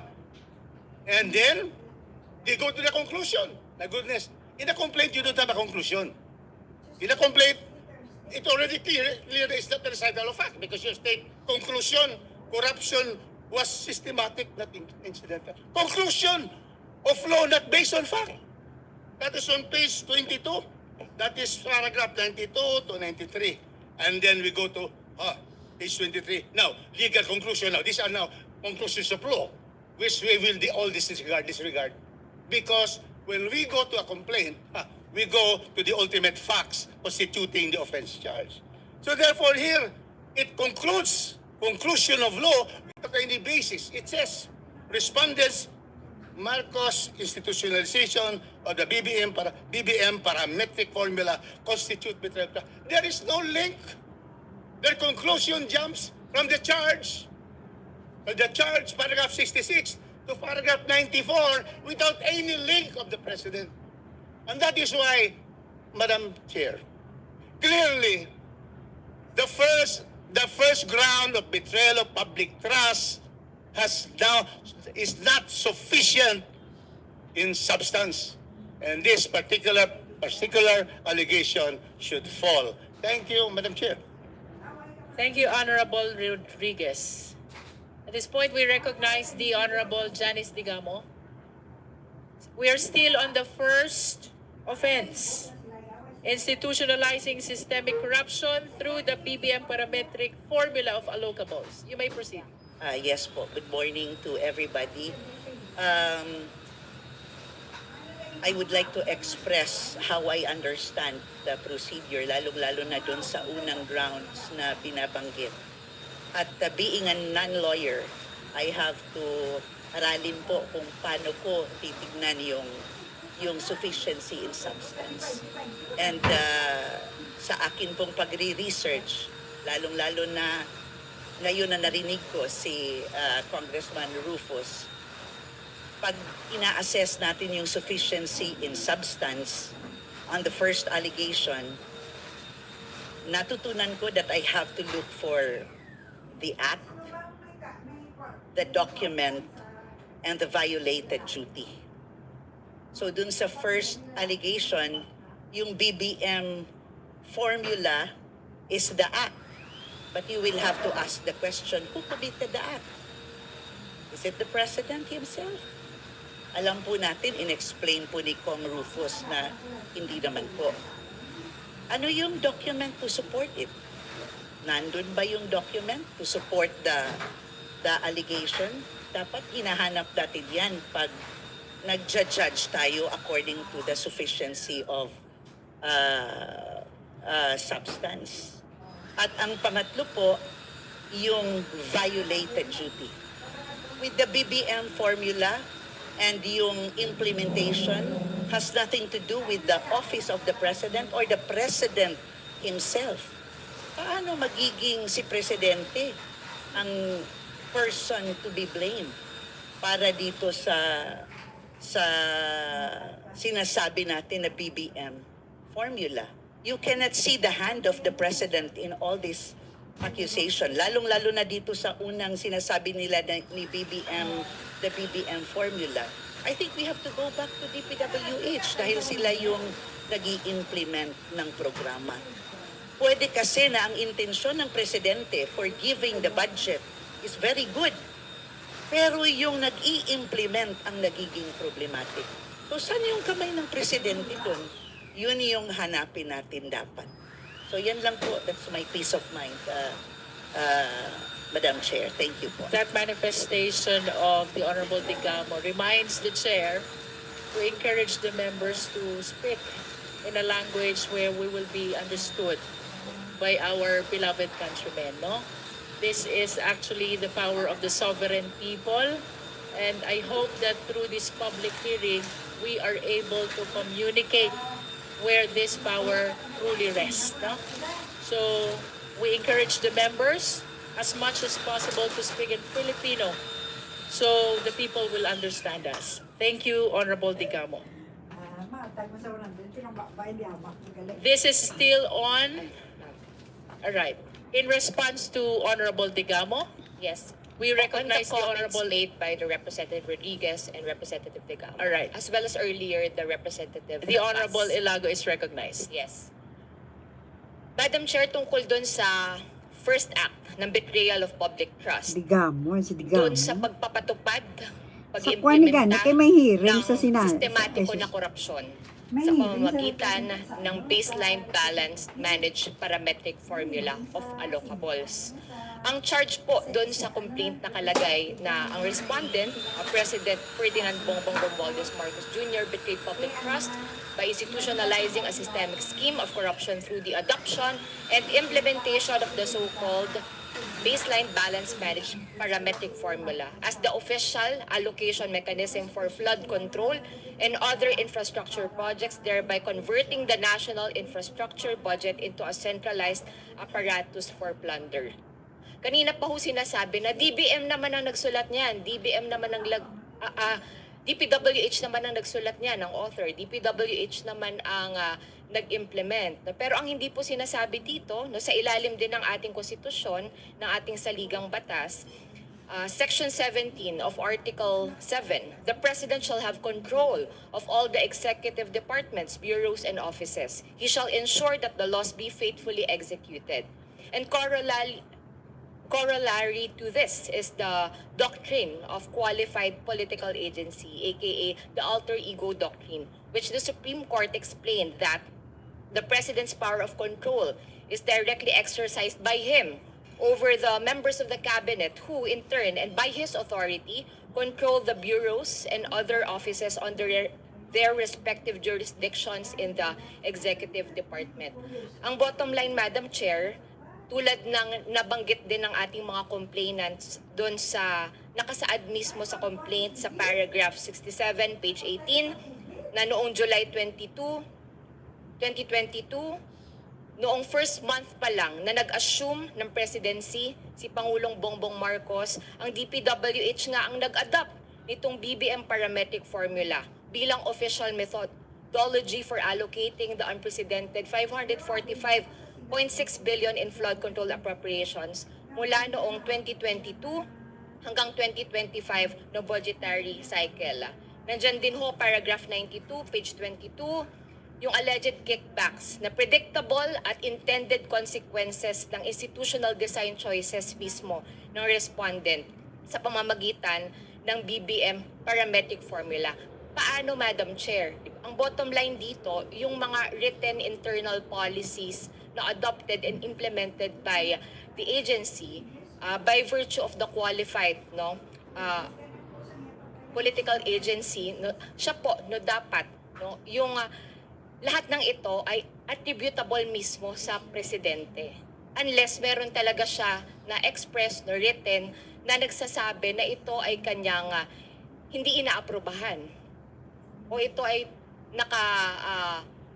or merong disapproval mismo ng presidente. At yun yung hindi natin nakita. Bagkus, nakita pa natin na ito ay nagpatuloy at nag-cause ng malawakan, sistematiko na korupsyon na nagbigay daan doon sa malawakan na pagnanakaw sa pondo ng ating bayan. Kaya, Madam Chair, kami po ay naninindigan na merong personal na involvement. Ito po ay may basbas ng Pangulo at hindi ito magiging posible kung hindi mismo pinayagan, sinusugan ng Pangulo mismo. The manifestation of the Honorable Ilago is noted. Our last speaker for the first offense, the Honorable Padierno. Madam Chair. Let us finish first with the manifestation of the Honorable Padiernos, and then we will be calling the Honorable Ko. Thank you, Madam Chair. So, just a quick manifestation. Madam Chair, after carefully reviewing the complaint and with respect to the first allegation on the so-called BBM parametric formula, this representation is in the position that the allegation is insufficient in substance. Una po, walang batas at walang jurisprudence na nagsasabing illegal ang paggamit ng isang budgeting or allocation formula. Pangalawa, wala ring ipinakitang dokumento na nagsasabi na personal na nilikha o inutos ito ng Pangulo. While the recital of facts could possibly constitute the offense charge, the allegations do not point that as to the formula, the same is attributable to the President. The allegation in paragraph 91 stating that, and I quote, the scope and scale of this corruption spanning multiple senators, cabinet secretaries, undersecretaries, district engineers, contractors, and intermediaries could not have operated without the institutional architecture created by the respondent, is at most presumptive or speculative. Even if cabinet secretaries are alter egos of the President for purposes of executive control, the doctrine does not automatically convert every administrative issuance into a personal culpable act of the President. In this case, the complaint does not allege that the President directed, approved, ratified, or even knew of the question policy, much less that he acted in bad faith. Malinaw po to sa ating jurisprudence under Estrada versus Desierto and Gutierrez versus House Committee on Justice.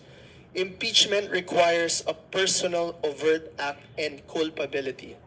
The alter ego doctrine cannot supply what the complaint fails to plead. Dahil walang illegal act na na-plead personally against the President, this does not constitute an impeachable offense. Again, Madam Chair, I just want to reiterate, the recital of facts as mentioned for the first allegation could possibly constitute the offense charge or betrayal of public trust in this case.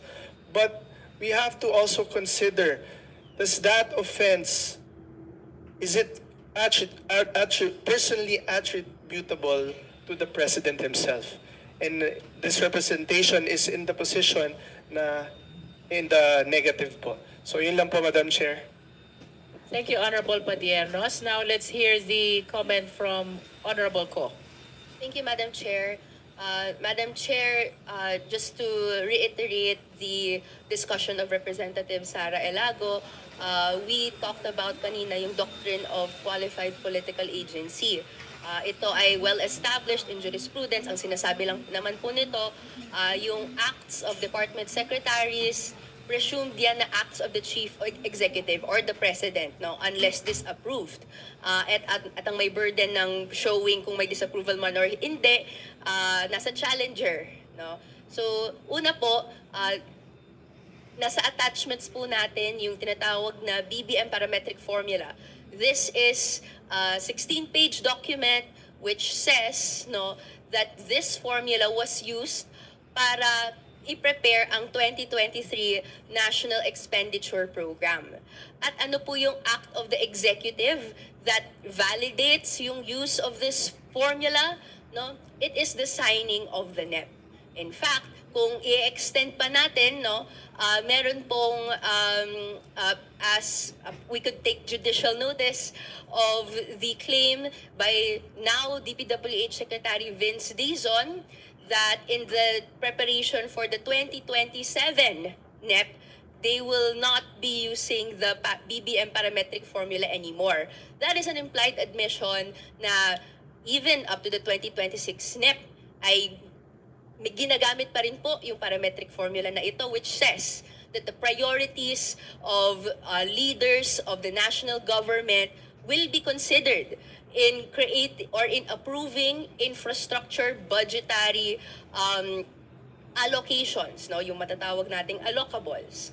In fact, meron din po tayong attachments in the complaint which says, no, and tags NEP items. They are for OP, ES, SAP, indicating presidential involvement in implementing the formula for allocables. So ibig sabihin po, this presumption, no, may presumption na itong act ng secretary na doon po sa formula, clear po sa document na galing po to sa office of the secretary. So we assume na act po ito ng president. And then yung act of the president of signing the GAA 2023 onwards validates po yung use of the formula. Yun po ay alleged in the facts of the complaint that is recited, and so ito po yung pinopropound natin, no, na at the end of the day, may tag budget items and NEPs and allocables for OP, and thus, no, magsastand po yung argument. Thank you, Madam Chair. Madam Chair. Madam Chair. The Honorable Rodriguez and then the Honorable Abante. The doctrine and the presumption of qualified political agency was pronounced by the Supreme Court in the case of Planas versus Hill, Montaño versus Silvosa. I cannot forget that first year law school. And in that case, precisely it's a presumption because then it can be rebutted by evidence. Now, it would have been incumbent on the complainants that they will be able to strengthen this presumption by putting up a link of qualified political agency, alter egos of the president in terms of implementation of the public works to implement. He is the alter ego being a secretary. That is a presumption that everything is done correctly. Now, it would have been incumbent of the complainants to be able to show and strengthen this presumption by saying that this particular qualified agency was in fact directly, it's not anymore a presumption because they're alleging that it is direct. It is not anymore presumption because they are now charging that there is institutionalization. So therefore, the case of Planas versus Hill and Montaño versus Silvosa, they can research that now because I just remembered it. First year law school. Now, therefore, they cannot hide now, the complainants cannot hide now under the cloak of that presumption because they are now filing a case against the president. And so therefore, everything in the face of the documents there should be a recital of facts. So the presumption cannot hold anymore because they are now filing the case. And they are now saying that this is not only a presumption, it is done and it is what is that the president is linked to the institution, which there is no recital of fact of that. Thank you, Madam Chair. Thank you. Next is the Honorable Abante. Yeah, Madam Chair, the explanation of Congressman Rufus is actually more than enough. No, pero I'd like to add to this. No? Ito naman tinatawag nating the doctrine of command responsibility, where we say that the act of the secretary is the act of the president, and the act of the department heads is the act of the secretary. Ano ha? Yan po'y general rule eh. General rule po yan. But there is always exception to a general rule. For example, sa akin po sa akin, alter ego is not immunity. But also not strict vicarious criminality. Unlawful acts are not acts of the state. And liability analysis remains individualized for wrongdoing. Kaya nga po iniimbestigahan pati ang Secretary Bonoan eh. Kaya nga po tinanggal Kaya nga po may kaso. Bakit pinabayaan ng ating Pangulo na kasuhan niya mga yan? Kung siya po ay talagang author ng lahat ng mga nangyayaring yan. Therefore, ito po itong number 1 na ito, the argument na binigay sa atin, with due respect to Congresswoman Sara at po na talagang mga close din sa akin to mga to. No? Pero the thing is this, kinakailangan malaman po ng taong bayan na hindi po ito yung absolute rule. General rule po ito. At naniniwala po tayo na ang unlawful acts ng sino mang alter ego ng Pangulo, hindi po ito act ng Estado. Kaya nga po ito'y iniimbestigahan. Kaya nga po naniniwala ako na hindi po ito nauukol sa tinatawag nating sufficiency of substance. Thank you, Madam Chair. Madam Chair. The Honorable Tino. Thank you, Madam Chair. Maikling mga manifestation lang po. No? Una po, malinaw at direkta po ang recital at pakahulugan dun sa unang bahagi ng betrayal of public trust, institutionalization ng allocables at sistema ng corruption sa pamamagitan ng BBM parametric formula. Ano po ang akto? Malinaw na po kahit dun sa title mismo, high level ng dokumento na kasama po sa mga attachments at official na dokumento ng DPWH. High level budget allocation formula, the baseline balanced managed parametric formula adopted in 2023 National Expenditure Program preparation. Yung National Expenditure Program, yun po, ang tawag nga po dyan, the President's Budget. So ito yung budget na nilalagdaan ng Pangulo at sinasubmit sa Kongreso at itong nagiging batayan ng General Appropriations Bill. So yun po yung malinaw na sinasaad dito na ibig sabihin ng institutionalization ng sistema ng korupsyon. At nais ko lang pong ipaalala na hindi lang naman po yung policy na yon ang batayan ng unang bahagi, kasi sasabihin niya, policy lang naman yan, anong masama dyan? No? Kaya nga po kasama rin po dito yung mga testimonya, yung mga testimonya ng mga whistleblower, kasama si Yusek Bernardo at ilang mga kontraktor, at nandun din po sa complaint, sa attachments, yung mga records nun na nagsasabi na ito ang naging basis ng kickback ng mga ghost projects, substandard projects, kickbacks and commitments. So yun po ang buong recital, kaya sinasabing may betrayal of public trust ng Pangulo. Yun lang po ang gusto nating ilinaw dito. Of course, we value the long-standing principle of law, no? As a matter of fact, that qualified political agency is considered as one of the landmark cases, and you will agree with me.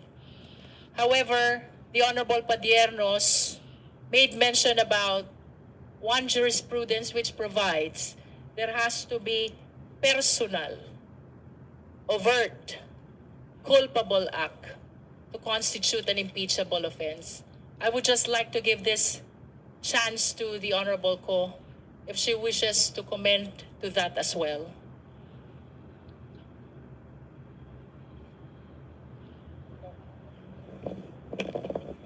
Thank you, Madam Chair. To us, no, it is clear na yung act na po yun is signing of the budget.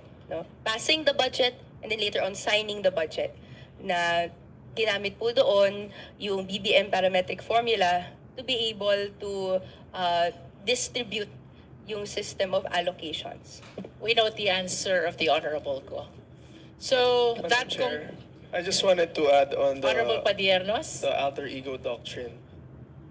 Madam Chair, the alter ego doctrine only creates a presumption in terms of administrative purposes. It does not establish personal culpability for impeachment. Kasi kung ganun lang din po, di lahat na lang po ng cabinet memo na in-issue, kung nagkamali in the future, sinabing mali, eh lahat na lang po yan pala impeachable offense. So it sets a bad president or precedent that, you know, if the president would be silent on matters like such as this, then automatic guilty na po siya. Parang ganun po yung dating. So yun lang po, Madam Chair. Madam Chair, Honorable Tino. just reply to that. Yung sinaside po na jurisprudence with respect to delegated authority and so on, this is with regard to criminal liability. No? Pero ang pinag-uusapan po natin dito ay betrayal of public trust. Kaya nga, sabi nga kanina, acts that fall short of criminal acts.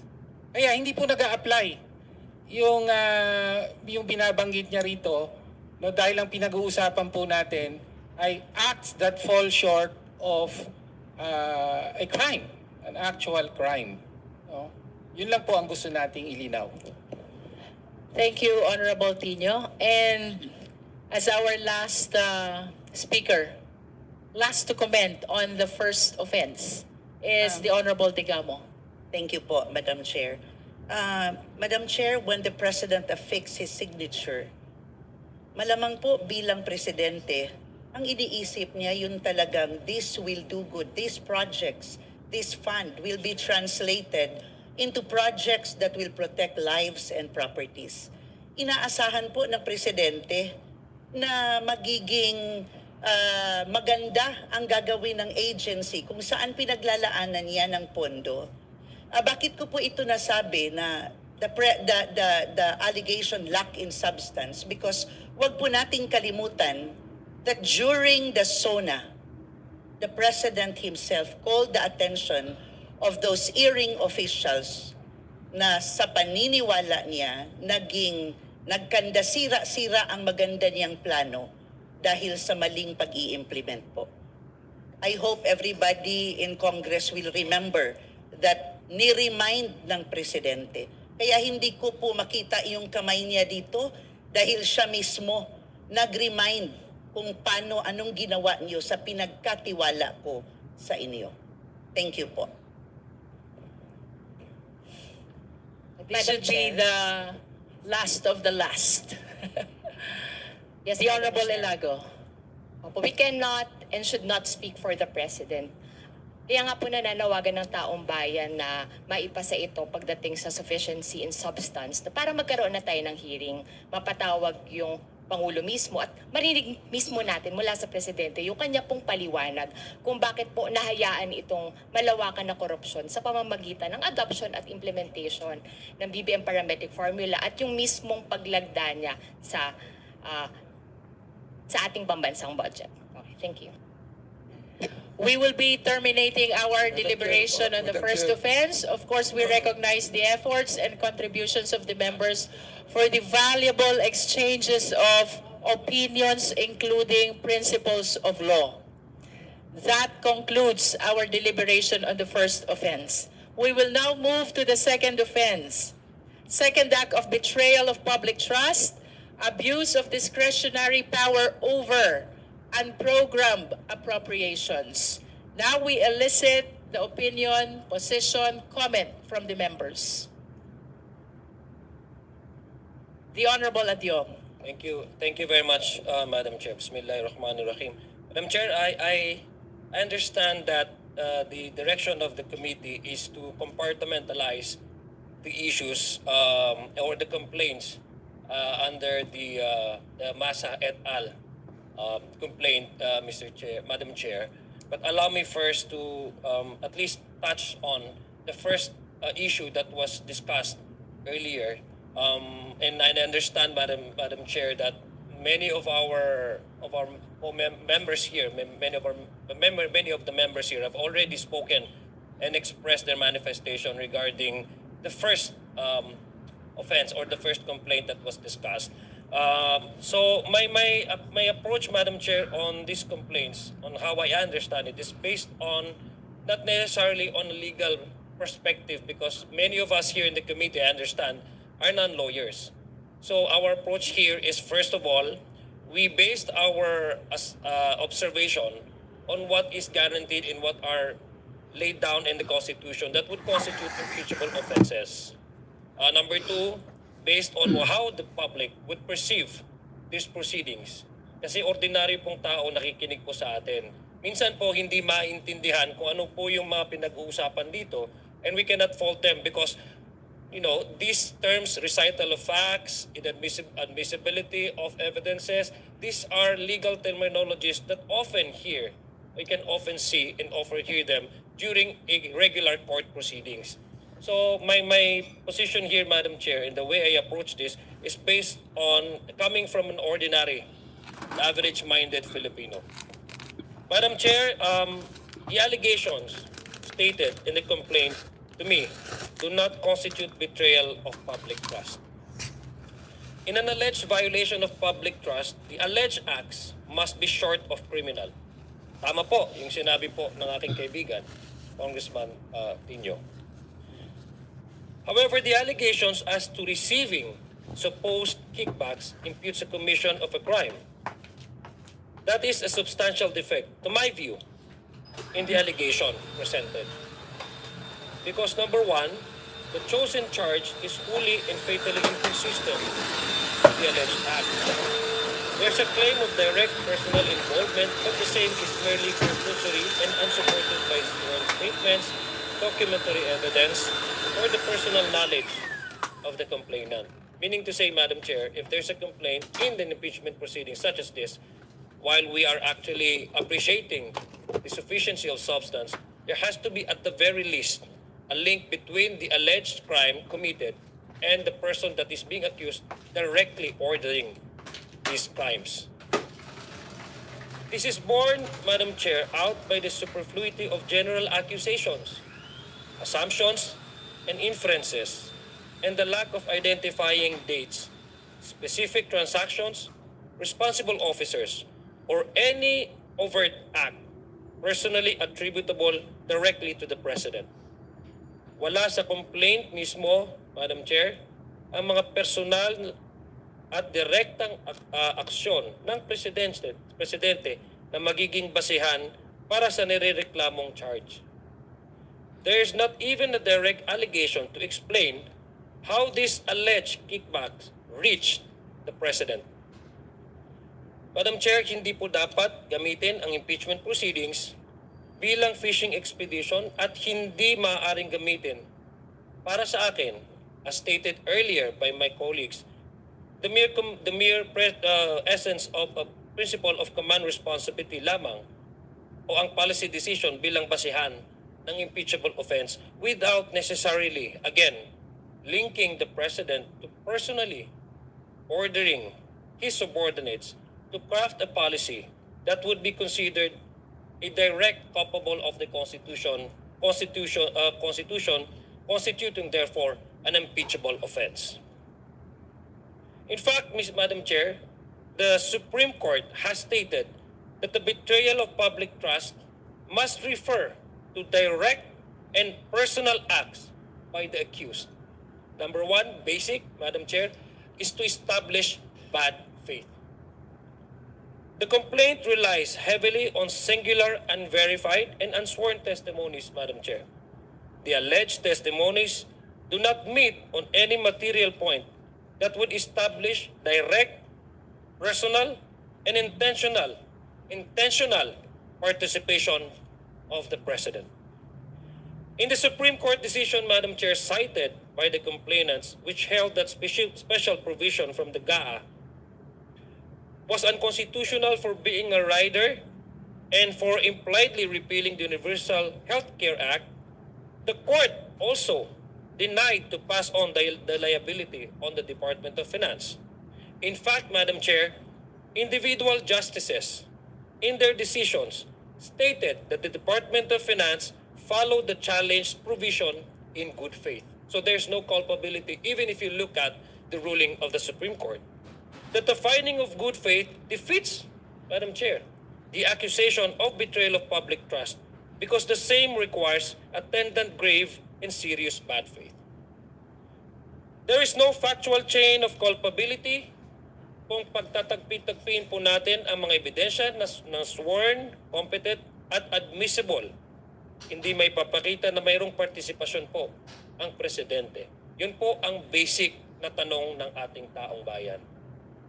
To allow such fragmented and legally infirm allegations to substantiate an impeachment complaint would dangerously lower the constitutional threshold for impeachment. It would weaken the impeachment process, as explained to us extensively by the able chairperson yesterday. To allow barefaced and unsupported claims which do not directly implicate the respondent as basis for impeachment would erode due process, weaken institutional safeguards, and expose impeachment to abuse as a tool for political harassment and, I'm afraid, Madam Chair, destabilization. For all of these reasons cited above, I find that the allegations, Madam Chair, with due respect to my friends, do not constitute a betrayal of public trust. Marami pong salamat sa Madam Chair. Magandang umaga po sa ating lahat. Thank you, Honorable Adjong. Now we recognize the Honorable Lordan Suwan.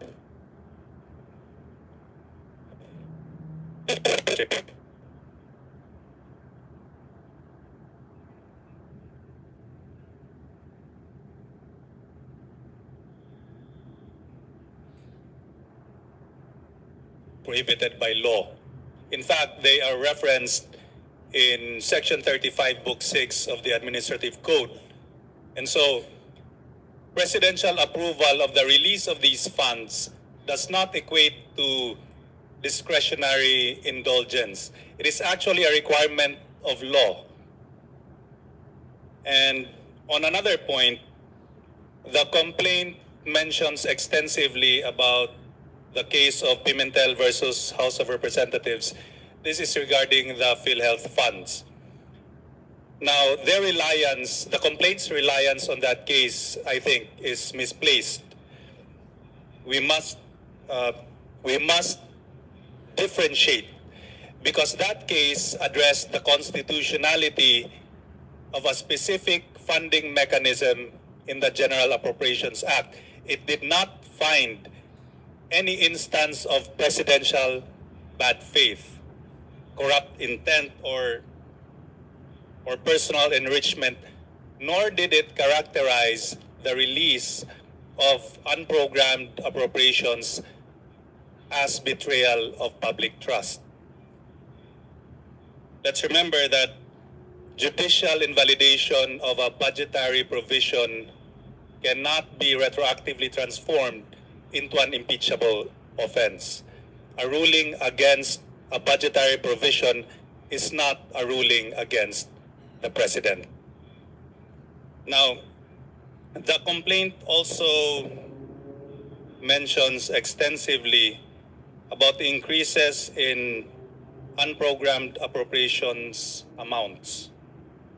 And it seems that the complaint would make it appear that there is a grand criminal design and it was the president who is behind all of this. But in my opinion, there is a much simpler explanation in the increase of unprogrammed appropriations. It might very well be a response to post-pandemic recovery. This is a simpler explanation of this increase. And also revenue contingencies or even disaster-related responses.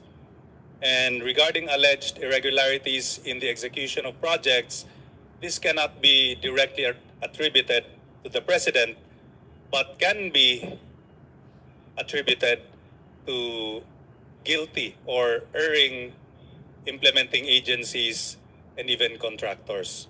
So, for me, as to the alleged second act of betrayal of public trust, the complaint falls short, or it appears that there is an insufficiency in substance.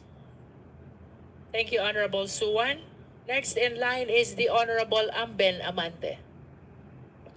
Thank you, Madam Chair. The complaint raises unprogrammed appropriation and alleged kickbacks, yet it fails to establish any direct link to the President. Walang claim that he received money or property. Walang claim that he personally benefited. Walang illegal transaction showing personal participation. Walang allegation that he ordered, joined, or colluded in any kickback scheme. References to unprogrammed appropriation do not plead ultimate facts, tying the President to corruption. At law, unprogrammed appropriation are valid under the Administrative Code and were affirmed by the Supreme Court in Bellica versus Executive Secretary. In short, mere pagkakadismaya with how funds were allocated cannot substitute for evidence of personal wrongdoing by the President. Madam Chair, mere policy disagreements, pagkakadismaya with budget outcomes, or speculative allegation cannot substitute for direct presidential wrongdoing. Without ultimate facts supported by clear and convincing evidence, the complaints fall short of the constitutional threshold for impeachment. The question we must ask are simple. Ano ba talaga ang ginawa ng Presidente? Where is the evidence? Where is the law? Until these questions are answered with proof, the charge cannot stand. Thank you, Madam Chair. Thank you, Congressman Amben. For the guidance of everyone, all the members, we are still on the second offense. That is the unprogrammed appropriations.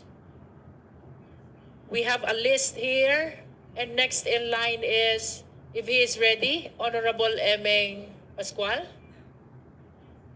You want to be called later.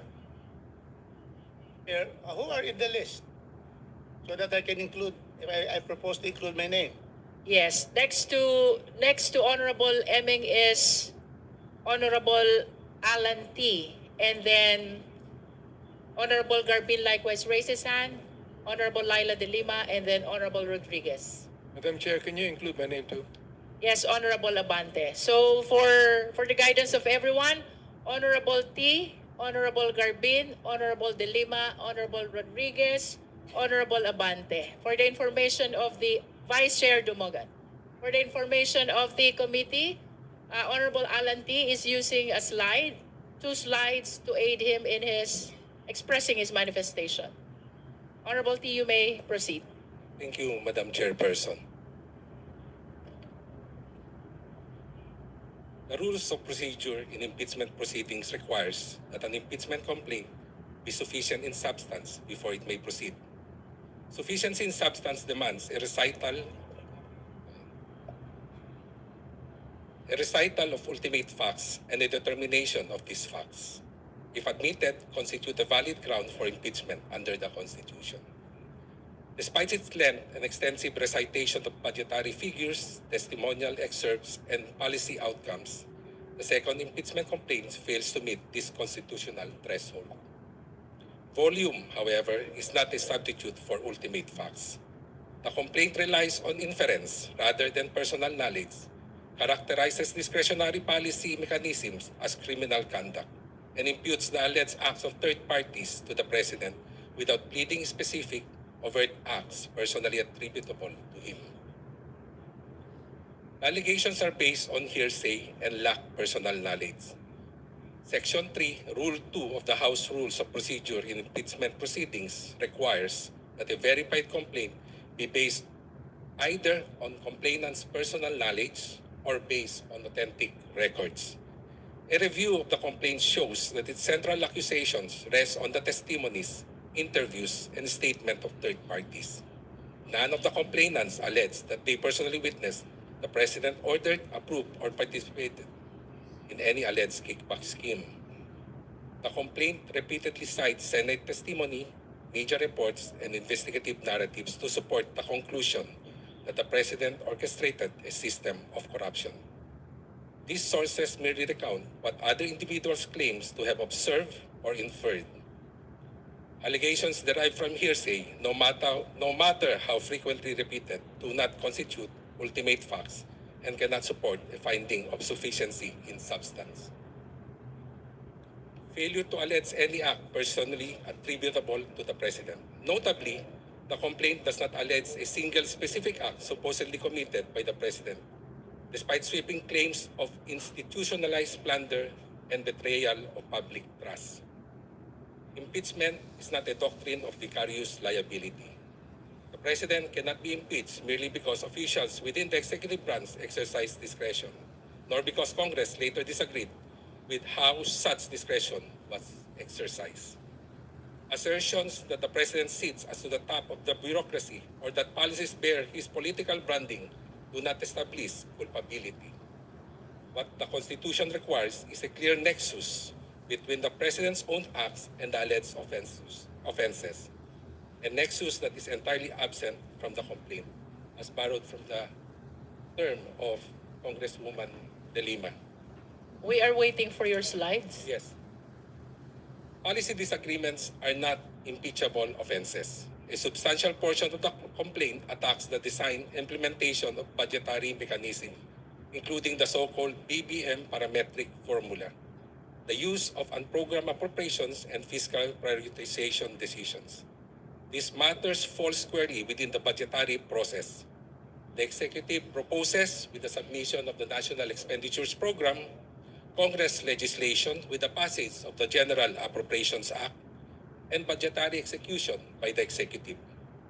As stated in the General Appropriations Act itself, unprogrammed appropriations are expressly authorized by Congress and may be availed of only upon the occurrence of statutory conditions and the required certification, underscoring that their use is conditional and not an exercise of unfettered executive discretion. Unprogrammed appropriations are not discretionary funds in the sense alleged by the complaint. The complaint itself cited special provisions on unprogrammed appropriation under the General Appropriations Act. As can be seen from the slides on the unprogrammed appropriations, under special provision paragraph 1, A, B, and C, there are conditions that must be met before you can avail of the unprogrammed appropriations. 1, paragraph A, there must be an excess revenue, new revenue collection, or those arising from new tax or non-tax sources, or approved loans for foreign assisted projects, and only after certification of fund availability by the Bureau of Treasury. As can be seen also, Your Honor, Point of order, Madam Chair. yes. There's a point of order from the Honorable Ko. We just like to clarify that the budget being point of information rather than point of order. If that is a point of information, then we should allow him to finish first. Okay, thank you, Madam Chair. All right. The Honorable T, please proceed. Thank you, Madam Chairperson. Note that unprogrammed appropriations are standby and conditional appropriations that may only used only upon the actual realizations of paragraph A, B, and C, and certification of fund availability by the Bureau of Treasury. Until these statutory conditions are met, the executive has no discretionary authority to release funds and is further limited by the purposes expressly approved by Congress under the unprogrammed appropriations section of the GAA. Can you show the next slide, please? As to the purposes. As you can see, there are purposes that these funds that can only be utilized for the following purposes as stated in the General Appropriation Act. The executive may not release funds absent the statutory triggers, nor may it divert funds to purposes not authorized by law.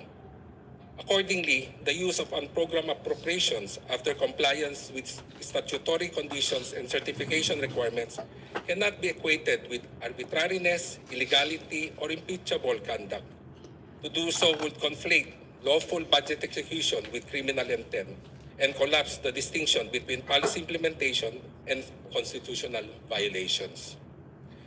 Disagreement with fiscal allocation priorities constitute a political or policy dispute, not a culpable violation of the Constitution. To accept the complainant's theory would be transform impeachment to a mechanism for penalizing governance actions, thereby collapsing the separation of powers and undermining the constitutional design. There is failure also to state a cause of action for betrayal of public trust. The complaint invokes betrayal of public trust as catch-all ground for a collection of administrative grievances and political accusations. However, jurisprudence requires that this ground involved acts so grave and outrageous that they strike at the very core of public office. The complaint fails to allege any document signed by the President ordering unlawful disbursement, any transaction in which he personally received funds, or any commission on audit findings identifying him as a participant in illegal activity. General references to COA observations, Senate inquiries, and media reports do not amount to ultimate facts. The complaint relies on ongoing investigation and Senate inquiries to supply evidentiary support for several allegations, demonstrating at the time of filing. Impeachment is not a discovery mechanism. A complaint must be sufficient in substance at the time of filing, not after hearings, subpoenas, or political inquiry. In sum, the second impeachment complaint is long on rhetoric but short on ultimate facts. It relies on hearsays, conflates policy disagreement with impeachable offenses, and imputes the alleged acts of others to the President without pleading direct participation, and are contradicted by the official records such as the General Appropriations Act. To allow such complaint to proceed would erode the constitutional safeguards governing impeachment and reduce it to a tool of political contestation. For failing to meet the rigorous standards of sufficiency in substance, the complaint should be dismissed. Thank you, Madam Chairperson. Honorable T, would you like to reiterate your argument in showing the purposes in the slide? Well, the purposes of showing the slides on unprogrammed appropriation shows that there are conditions to be met before the unprogrammed operation can be availed. So there are conditions to be met as provided for under paragraph 1, program appropriation. The complaint itself in page 9, paragraph 28, and if I may quote, on December 11, 2023, this is in reference to the GAA General Appropriation Act 2024, the Bicameral Conference Committee, referring to Congress, submitted a report that drastically altered the President's original proposal, meaning the increase in the unprogrammed appropriation from the proposed 281.9 billion to a staggering 731.4 billion, an increase of 449.5 billion was through the act of Congress. Likewise, in the very same complaint, to fund this explosion, as I quote, the committee, referring to the Bicameral Conference Committee, inserted a special provision 1D, authorizing the use of fund balances of government-owned and controlled corporation. Meaning, Madam Chairperson, it's not the President who increased the allocation of the unprogrammed appropriations. It is the act of Congress by the Bicameral Conference Committee that increases the budget allocation in the unprogrammed appropriations. Thank you, Madam Chair. Thank you, Honorable T. Your quite lengthy manifestation is duly noted. Now we recognize the Honorable Garbin. There's a list, Honorable Chua. You will be after the Honorable Abante. Thank you, Madam Chair. Let me proceed with my manifestation on ground number 2. The expansion and use of the unprogrammed appropriations as a shadow budget. The core allegation of the complainant is that the UA, or the unprogrammed appropriation, grew dramatically. Releases supposedly required presidential approval, and therefore, the President personally enabled the corruption. Why is it not sufficient in substance? First, Madam Chair, as correctly put up by Congressman T, the UA is a statutory budget mechanism enacted by Congress. The UA exists because Congress places it in the General Appropriation Act. The growth in the UA by itself is not unconstitutional. The complainant or the complaint does not plead which constitutional limit was violated merely because UA amounts increase. Number 2, no pleaded facts identify any UA-specific release that was illegal. The complaint cites aggregate figures and percentages, but does not identify. First, the specific UA item release, the condition precedent for the release, how those conditions were absent, and the issuance of the SARO or the NCA that prove its illegality. Madam Chair, even assuming the Supreme Court in the case of Pimentel versus House of Representatives found parts of the 2024 budget mechanism unconstitutional, that ruling does not establish an impeachable offense by the President. In the Supreme Court, dispositive portion ruled that the presidential certification of its urgency is not unconstitutional. And even if it were for the sake of argument, Madam Chair, such act in itself does not amount to an impeachable offense. It is just merely a democratic mechanism of checks and balance. The case addresses the special provisions, specifically paragraph 1D and its DOF implementation. It does not supply the project level facts, procurement irregularities, the kickback transactions, or any willful bad faith. The complaint still asks the committee to jump from unprogrammed appropriations figures to corruption conclusions without the required linkage. On that basis, it remains, Madam Chair, that this allegation is insufficient in substance. Unconstitutionality of a provision is not by itself betrayal of public trust. Betrayal requires pleaded ultimate facts showing grave misconduct attributable to the President.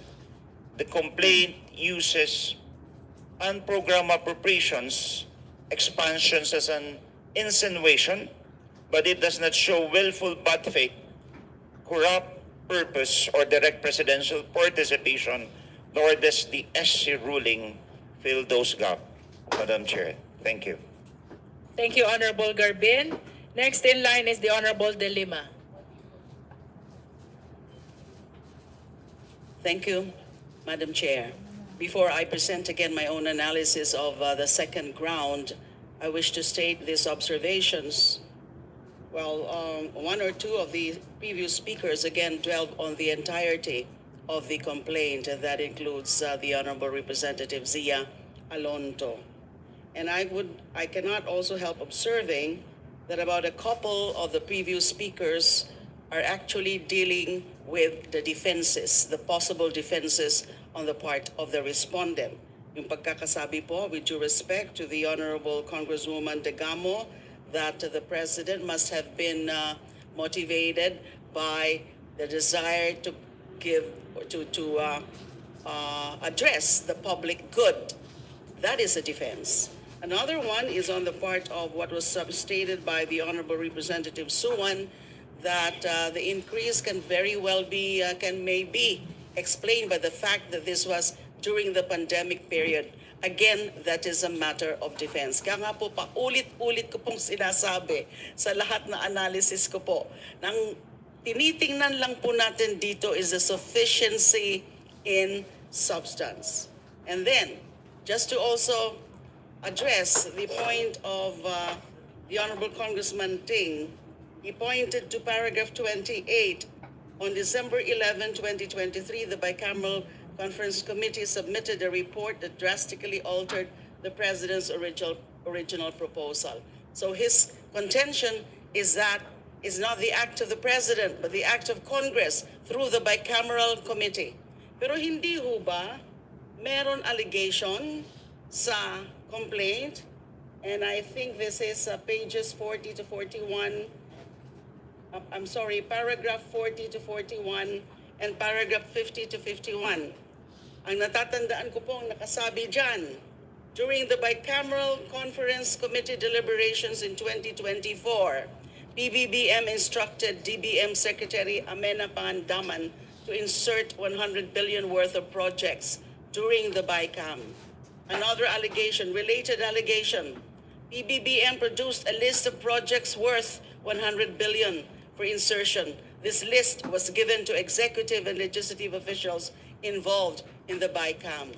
So nobody can really say that the President's hand is clean with respect to those insertions, additional amounts included in the GAA as deliberated upon by the BICAM.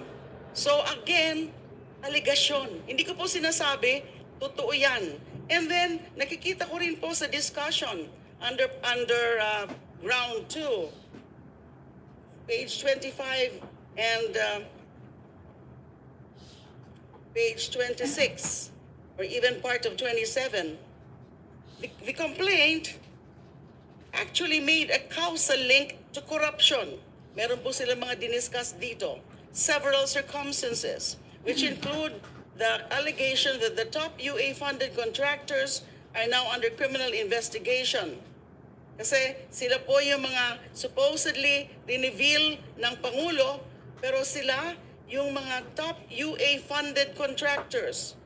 And these four contractors, yung Sunwest, Silver Wolves Construction Corporation, High Tone Construction, Newington Builders, received a combined 18.44 billion in UA-funded contracts. Funds released only Madam Chairman. because respondent Madam Chairman. personally approved the special budget authorizing What this is the disbursement. pleasure of the Honorable SDML With Defensor? due respect to the Honorable De Lima, may I raise a point of order? You're recognized, SDML. I respect the position of the Honorable De Lima, but we must also remember that every impeachment complaint, every impeachment hearing, regardless of who the respondent is, it is a political process. It is political in nature. And let's allow the members to speak what they have to say. We will not interrupt any member. we will not interrupt the Honorable De Lima. Let them manifest what they want to say, even the endorsers themselves. Let them speak. Surely we will finish this. But since this is a political process, let's allow them to say what they have to say and vote on it later on. That's all, Madam Chair. We extended liberality to all the members in the same way that we are extending liberality to the Honorable De Lima. I think that's fair enough. Thank you, Madam Chair. I don't think I'm in any way violating that rule because I'm not interrupting anybody ma'am. here. You're not violating any rule. I'm Yes. just saying that let the members speak and let them say what they have to say. Thank you for that. The manifestation of SDML Defensor is duly noted as well. So ang sinasabi ko na naman po dito, naniniwala ako na meron talagang mga allegation, factual allegations that would constitute the ground for impeachable or would constitute impeachable offense. Nasabi ko nga po kanina, per the rules, doon lang tayo dapat nakatuon. Yung mga defenses, let the respondent himself raise those defenses in the proper time. That is sa answer o kaya sa rejoinder, kung gusto pa rin mag-rejoinder, kung merong reply ang complainant. So, yung iba po kasi mga naririnig ko sa mga sinasabi for the previous speakers, defenses na po sila. Why can't we not focus our attention to the specific allegations later at the end of the pagtatapos na po natin yung third ground? I can point out to those specific allegations. Ayaw ko lang po kasi mag-touch of the entirety of the complaint. But at this point, I want to say na yung factual allegations para sa akin dun sa tatlong complaints ay sapat. So tungkol naman po dito sa second ground, may I now again present my analysis. Ang sabi po, PBBM abused release of 213.8 billion of unprogrammed appropriations. Factual allegations. Although, sinimulan muna po ng parang isang treatise on the legal nature of UA or unprogrammed appropriations. So may discussion muna tungkol sa kung ano at saka kung ano ang mga limitasyon ng UA. Of course, these are not allegations of specific facts, pero hindi ibig sabihin wala ng factual allegations under this ground. It may look like to be a legal memorandum, yung pagkakadiscuss sa second ground, pero sa tingin ko po, there are sufficient factual allegations that appear to establish a nexus with the ground for impeachment. Corruption, which is betrayal of public trust. Remember, isang general ground lang po ang rini-raise dito sa impeachment complaint. The second, the Maza et al. Complaint. And that is betrayal of public trust manifested in three specific grounds. 3 grounds. Pero, betrayal of public trust kasi is all-encompassing. Pwede natin sabihin na lahat ng iba na mga grounds, whether it's culpable violation of the Constitution, treason, bribery, graft, and corruption, ay kung tutuusin po, kung titingnan natin, these are all constitutive of betrayal of public trust. Kaya nga po, naiintindihan ko kung bakit yung complaint ay only alleges one general ground. So again, ano pa po yung mga factual allegations? SC declared unconstitutional the transfer of 89.9 billion PhilHealth funds as grave abuse of discretion. That is a sufficient allegation. Another, Secretary Recto admitted identification of PhilHealth fund use for UA. Sufficient allegation. Another allegation, diversion of PhilHealth funds to UA used for flood control projects was the mechanism for kickbacks. Constitutes a raid of the nation's health fund by PBBM. Ito po, this is a conclusion. Another allegation. Top UA-funded contractors are now under criminal investigation. Sufficient allegation. Nakasama sa discussion doon sa causal link to corruption, which was laid down on the text of the impeachment complaint. Another, PBBM authorized release of 213.8 billion of UA for infra. 111 billion was for FCP selected in accordance with leadership priority under parametric formula. Sufficient allegation po ito.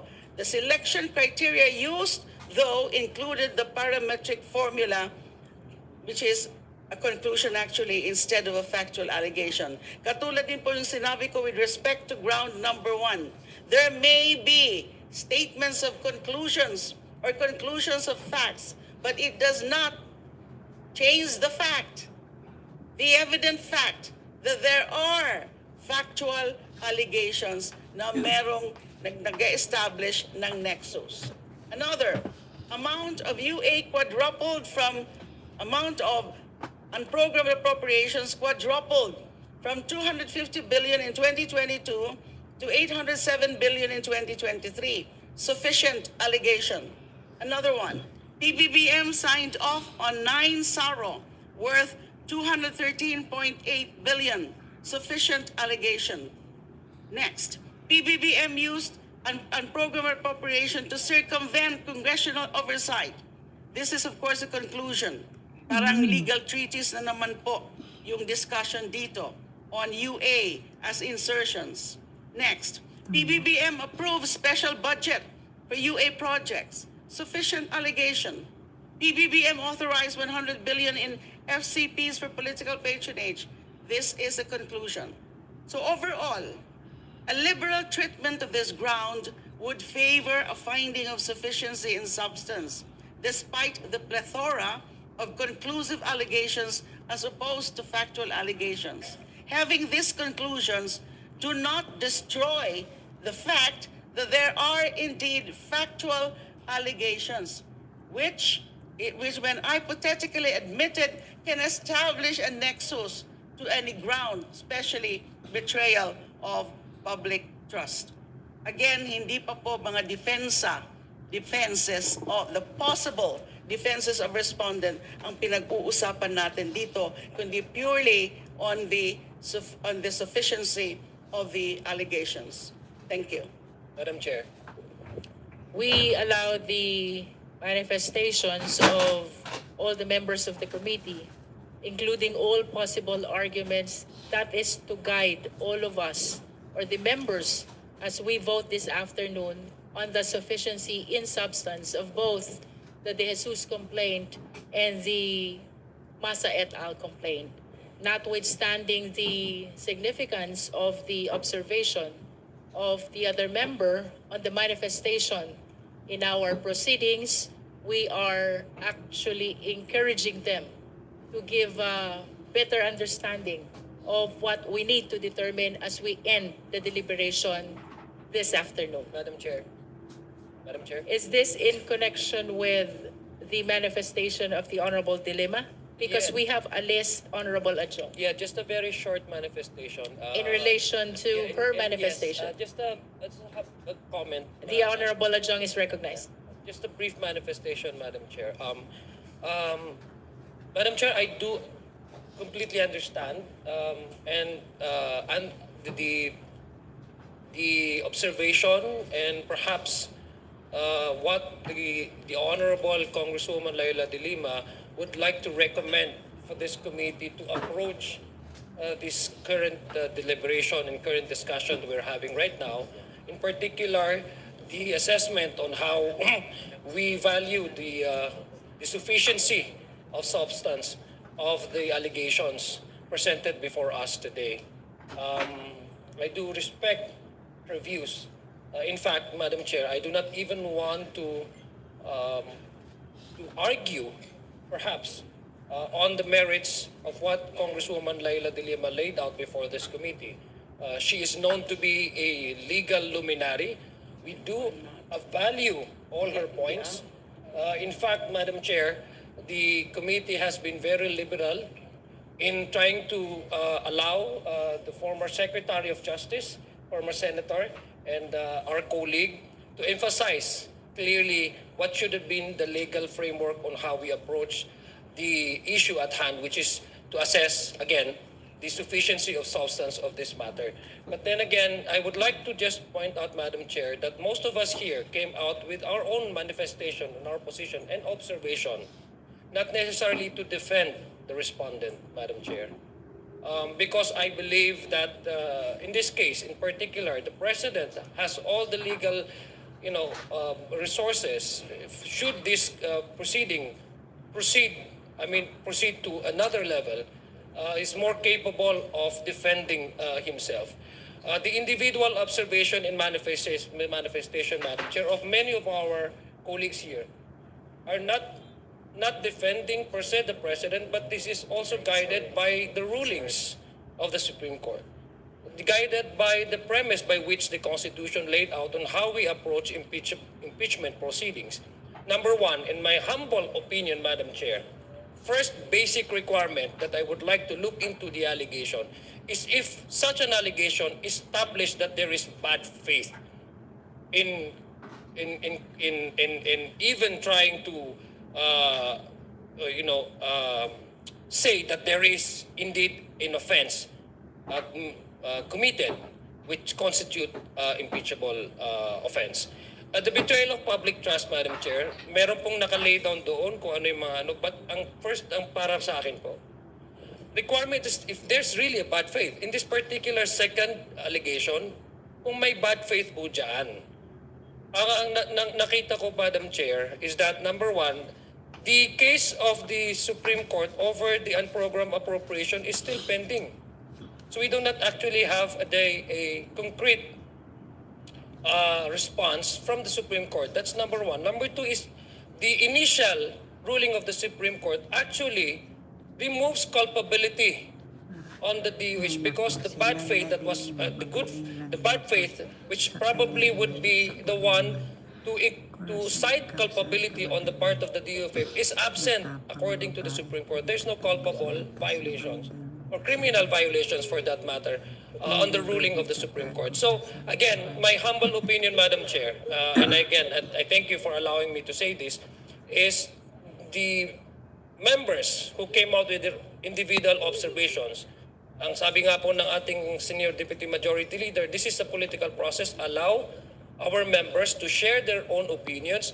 We may not like what we hear from our members. We think that some of the observation assessment of our individual members might not even reach the standard of how we discuss legal matters in impeachment proceeding, but at the very least, allow them to express their own views without labeling it as something defensive to favor the respondent, in this particular case, the President. We are guided by the rulings of the courts. We are guided also by the premise by which the Constitution has laid down on how we proceed with impeachment proceedings, Madam Chair. Maraming salamat po and thank you very much po sa opportunity. Let us all be reminded that we are the representatives of the sovereign people here, and that is why the chair has been very liberal about accommodating all the manifestations and arguments which are being raised and presented by the members of the committee. Nevertheless, moving forward, we recognize the Honorable Rodriguez. Thank you very much, Madam Chair. The second act of betrayal is found on page 23. The charge: President Marcos betrayed public trust by, very important word, abusing, because betrayal of public trust, abuse. To solely, next issue, solely authorize the release of unprogrammed appropriations, channeling 213 billion in standby funds, and so forth and so on. So, abuse, and then solely. Now, let's go now to the next page. The legal framework that they provided already provides the ammunition why the President cannot be responsible. The legal framework states that precisely, Section 35 of the Administrative Code of 1987 and the special provision number 1 of the 2024. They say establish an ambiguous is not big ambiguous because it's not ambiguous legal reality. The reality, according to them, is that the President personally controls the release of unprogrammed funds. Of course, being the chief executive, all the funds should go, especially under the law on unprogrammed funds. The law provides that the president will be the one issuing it. So already clear that the president is empowered by law, two provisions of law, Administrative Code and the General Appropriations Law. And then 99 expenditures from this lump sum appropriation must be made in accordance with the special budget. You see, it's not solely the president. A special budget to be approved by the president because it comes first from the department, it goes to the DBM studies it, and then recommends to the president.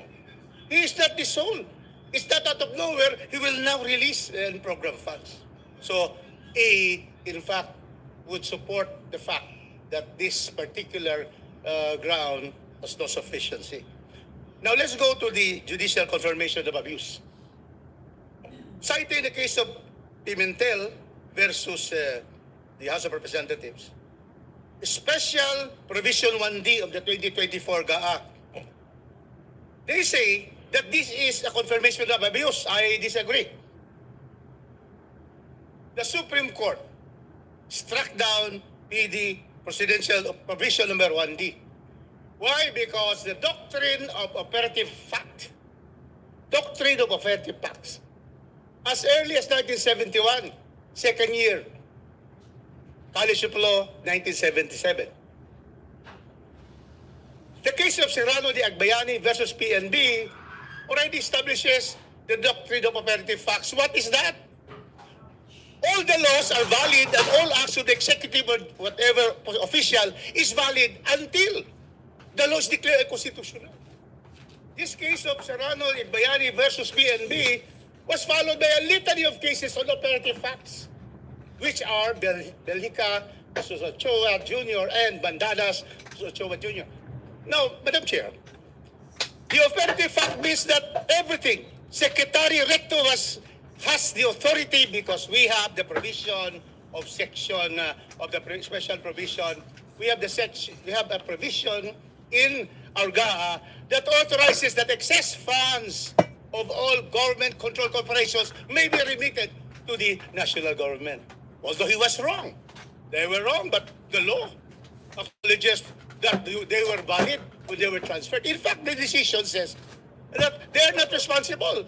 Why? Because of the doctrine of operative fact. So therefore, Madam Chair, this entire charge falls under the doctrine of operative facts. Recto was right. Recto was doing what was right at the time it was not yet unconstitutional. The President was right in having this release because that is the doctrine of operative fact. So I'd like the complainants to read Serrano de Agbayani versus PNB, 1971 case, 55 years ago.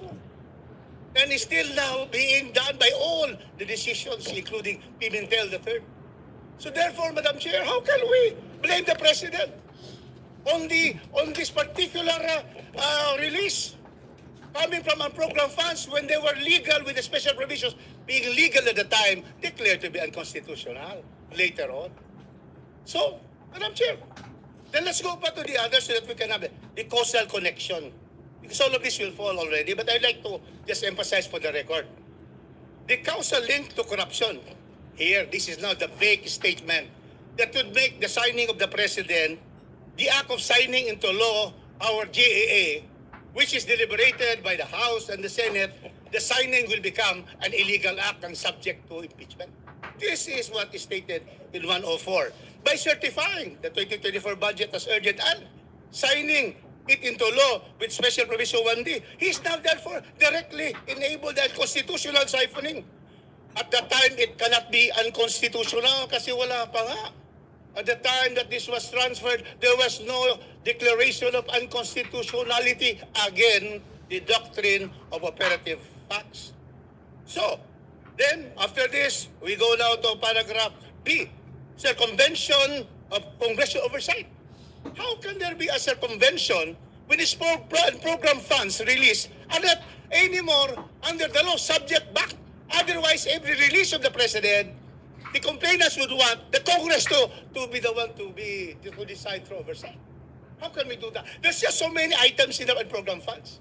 And that's why the chief executive is given that power by law to be able to reach. There is no, as far as we are concerned, oversight function that we can reverse the president. The president can veto, and that is the time we can reverse him.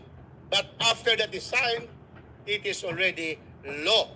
So there is also nothing in paragraph B, circumvention of the convention of congressional oversight. Then we have again legal conclusions. You do not put in a complaint your legal conclusions. The judge will decide on that. Civil cases, there can be no legal conclusion because that is subject. That is why you are recital of facts, so that the judge, in this case, the Committee on Justice, will decide whether there is a basis to consider to continue with the trial or not. So, Madam Chair, clearly, the doctrine of operative facts absolves everybody in relation to unprogrammed funds. In relation to BD presidential of the special provision number 1 of the 2024 doctrine of operative facts as early as 1971, Serrano de Agbayani versus PNB. Moratorium case, the moratorium of non-payment of utang to the government on housing. So all the collection were valid until it was declared unconstitutional. So therefore, Madam Chair, it is clear that there is no basis in fact to be able to proceed even hearing this case because everybody is absolved already. That is the law. And the law is read into all complaints. Thank you, Madam Chair. What distinguishes a dean of College of Law from a lawyer? A lawyer knows the law, but the dean knows the evolution of the law. No, the difference, Madam Chair, from a lawyer is that how to become a dean. A lawyer who does not know how to practice law, he becomes a law professor. And a lawyer who loses his cases and does not know how to teach, he becomes the dean of the College of Law, San Sebastian College of Law. Thank you, Honorable Chair. Rodriguez. Madam Chair, I beg to respectfully disagree with Okay, Congressman let's give Rufus. chance to break the monotony of this very I disagree also, heated Madam Chair. discussion. Let's give 36 chance years to po ako. another Dean, Dean Jokno, to react to the statement of Dean Rodriguez. 36 years po ako kung Rufus nag-practice bago po ako naupo. Exception of Chel Jokno, of course. Madam Chair, I will be you, signing the impeachment complaint of Congressman Jokno against Congressman Rufus Rodriguez. All right, so let's move forward. We recognize the Honorable Vice Chair Dumogan. Thank you, Madam Chair. Well, I do not like to repeat what already been narrated by the previous speakers, but let me go to the point why it appears in the allegations that there are a statement of facts. But to me, I feel that it's my function not to stop there but to continue because of our own rule that the complaint must be verified and based on personal knowledge of the complainants. It's not because there are allegations of facts, then we stop there and determine that it is sufficient in substance. No. We have to determine if they have the personal knowledge on this one. That's our role requires. That's why looking at the allegations on the second ground for betrayal of public trust, with abuse of discretionary power over unprogrammed appropriations, paragraphs 117 to 180. Again, I do not see an evidence that will link the president. It's not defending the president, but to me, it's part of my function to find out if the complainant has the personal knowledge. If you look at them, based on newspaper clippings. We already said that in the case of this year too, Supreme Court said that newspaper clippings are more or less hearsay. Second-hand information. And then, of course, the alleged confession of Saldico. That's not the confession of the complainant, or there's no allegation that the complainant was present when this was made. So, I hope my colleagues will understand why I still proceed even despite the fact that there are factual allegations already stated, but trying to find out whether or not the complainants have personal knowledge as required by our own rules. And let me point out that even in the complaint itself, it stated that, look, a lot of certain individuals and contractors are facing charges already. Investigations are going on. And this had been done by the act of the President of denouncing these anomalies. How can we now reconcile that and come out to a conclusion that he was involved in this one without any piece of evidence that will link the President to the commission of an impeachable offense? So I respectfully submit that on ground number 2, it is not sufficient in substance. Thank you. Madam Thank you. Chair, Thank just you, a brief. Vice Chair Dumoga. Madam In Chair. reaction to Vice Chair Dumoga, Yes, Madam Chair. please make this quick, honorable dilemma. Thank you. Thank you. Thank you, Madam Chair. Only on the point of the verification based on personal knowledge. Remember that in our rules, it says based on personal knowledge or based on authentic records, and we can extend it further based on publicly available documents. Kasi po kung ganyan, lahat na complaint ay talagang siguruduhin na personal knowledge o i-require na based on personal knowledge, wala na po sigurong magpa-file ng impeachment complaint against anybody. Kasi itong mga ganitong mga issues, these are public issues. Nasa public discourse yan. So naririnig yan sa radyo, nababasa yan sa newspapers, information online, etc. So that's not strictly personal knowledge, but it's publicly available information as long as based on authentic records or publicly available information or documents. We cannot just be insisting all the time na dapat ay personal knowledge. Mahirap po yan. Wala na pong uusad na impeachment complaint kung purely based on personal knowledge ang kailangan i-allege. Take a look at all the impeachment complaints filed now.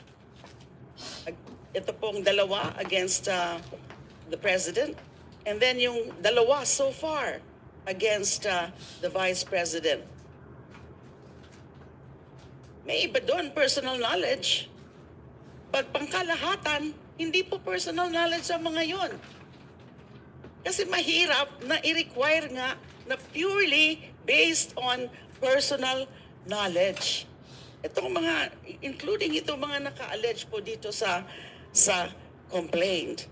Of course, we based it on reports. We based it on testimony. Yung later po sa number 3, nandun yung mga supposed na mga claims ni Saldico. And then yung supposed na mga claims din ni former Yusek Bernardo. Affidavit, testimony before the Senate. Those are supporting proof. Pero hindi sinasabi na totoo. yung mga sinasabi ng mga nag-claim ng mga ganong facts.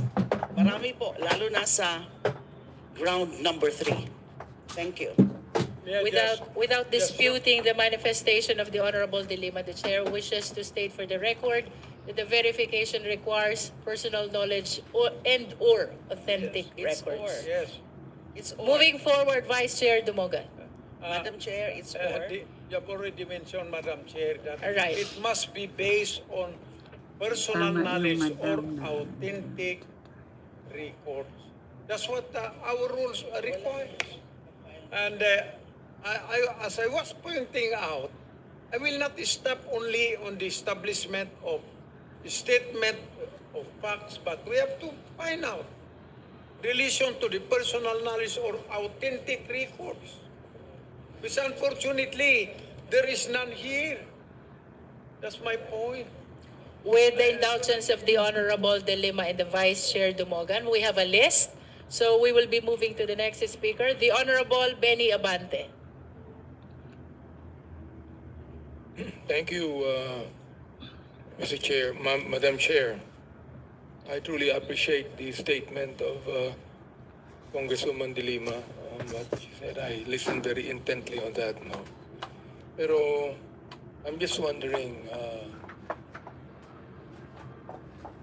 what abuse of discretionary power when it is not the president that actually approved the unprogrammed funds? He signed it because he has the discretionary power to do it. But I would not even think that he forced the congressman to approve such unprogrammed funds. Anyway, the title alleges abuses or abuse. But the complaint must plead facts, not only personal knowledge, but plead facts showing abuse, not merely invoke discretion. For example,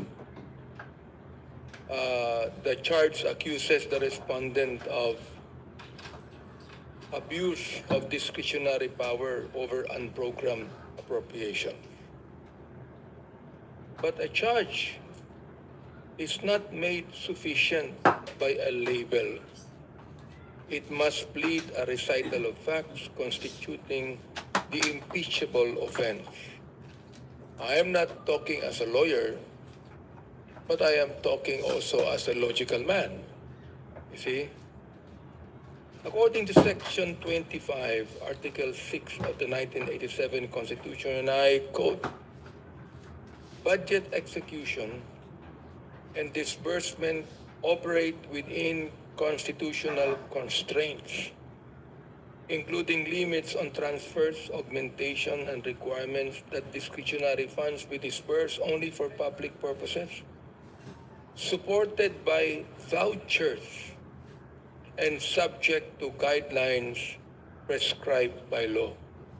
I would think that the President knows all about this, including his economic managers.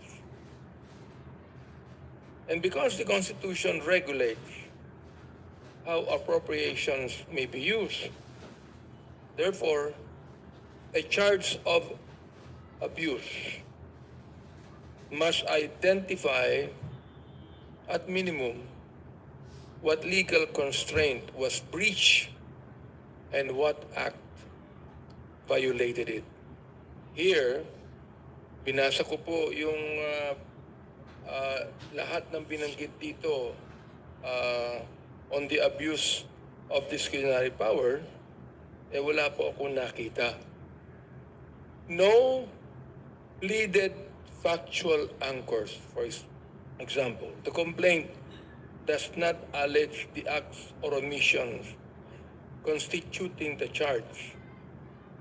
On the face of the charge of abuse, Madam Chair, it fails to allege the key factual particulars that would constitute abuse, such as what unprogrammed appropriations was released or obligated, the amount and date, the project, the purpose and implementing entity, the recipient or beneficiary, and the specific constitutional statutory limitation violated.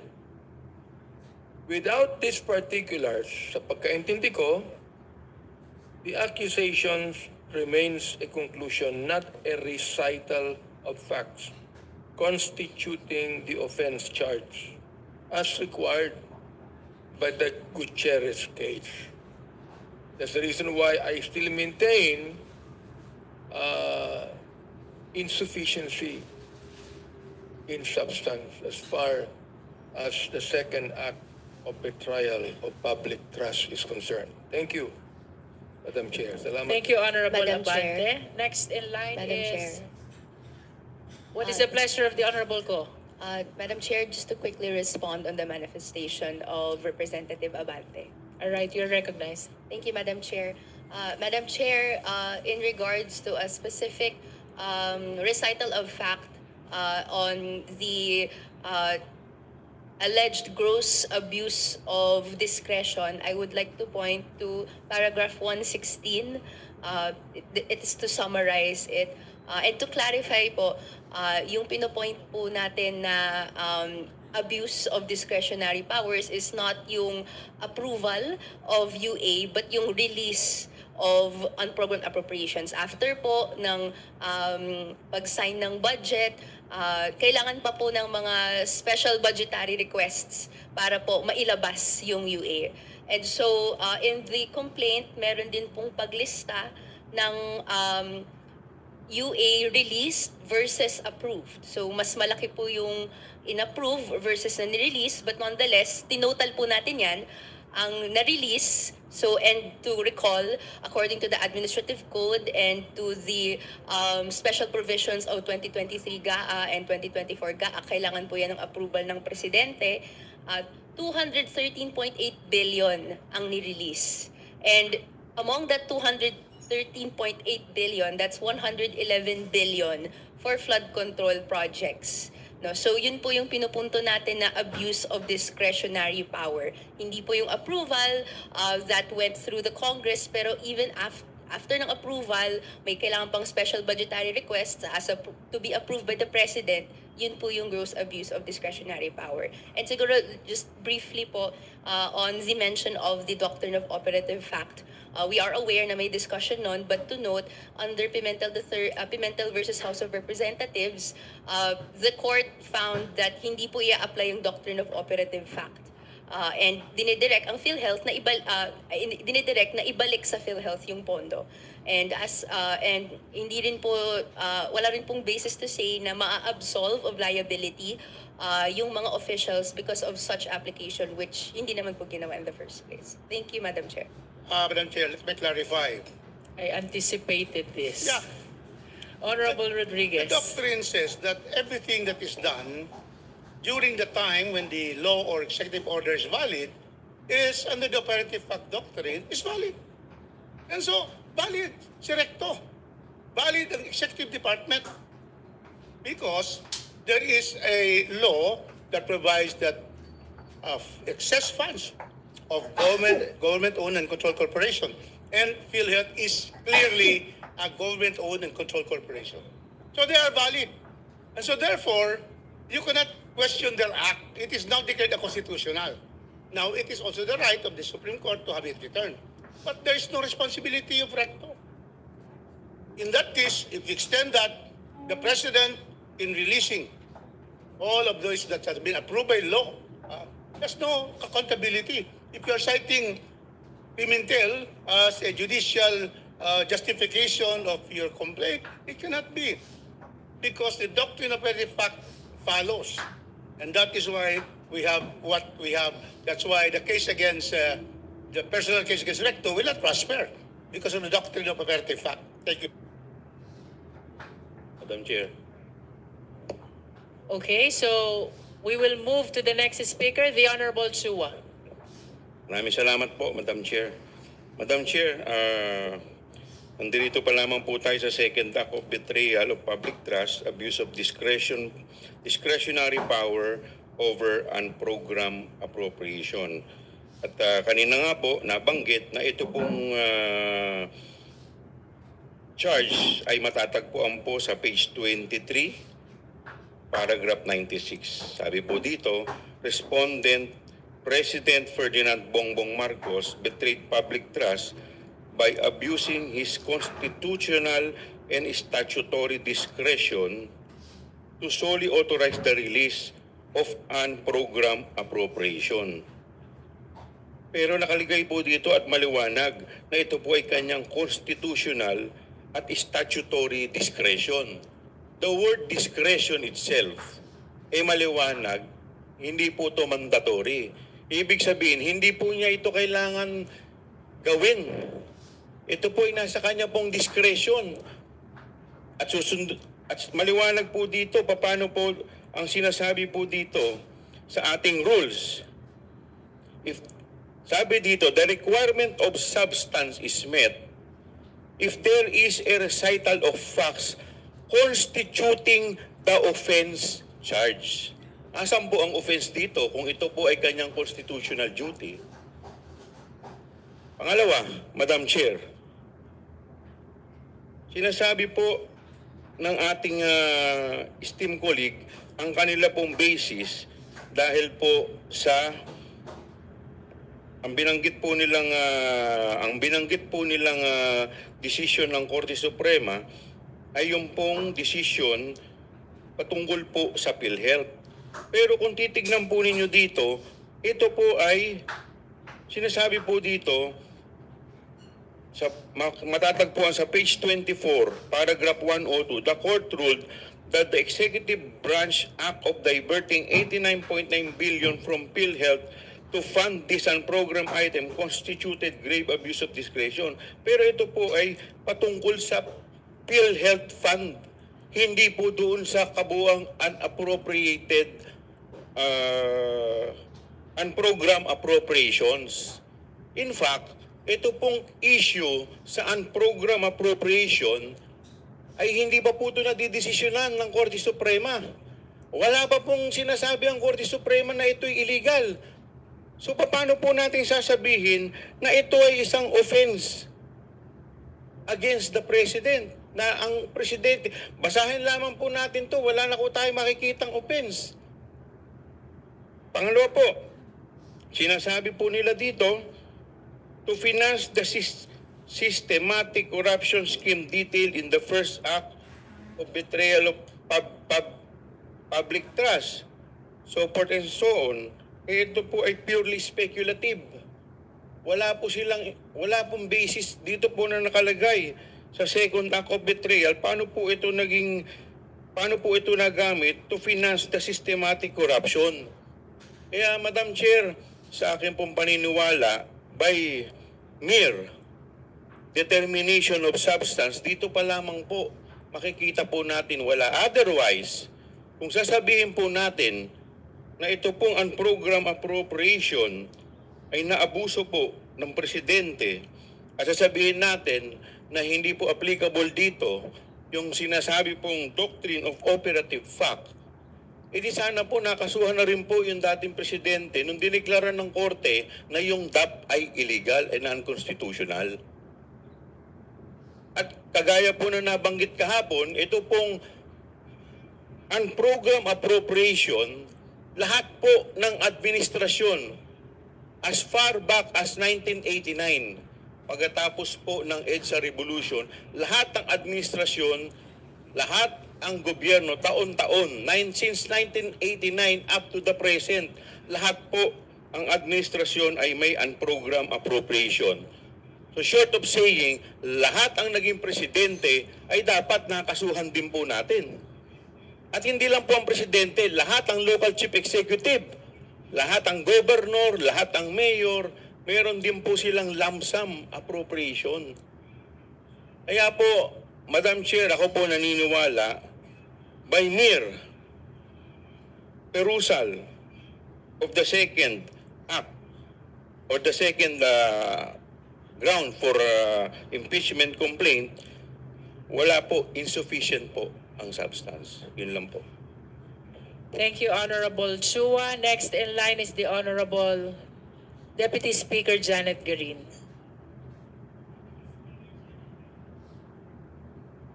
Thank you very much, Madam Chair. Thank you, distinguished colleagues.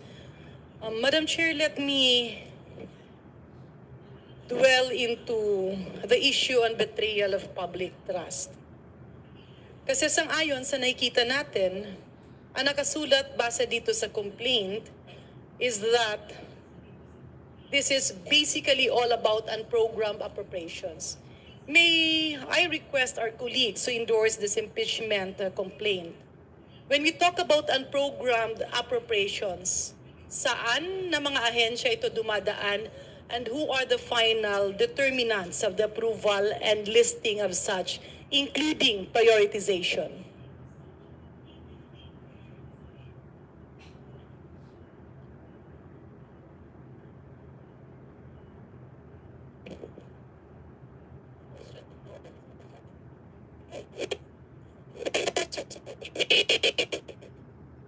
Deputy Speaker Garin wishes to raise a question.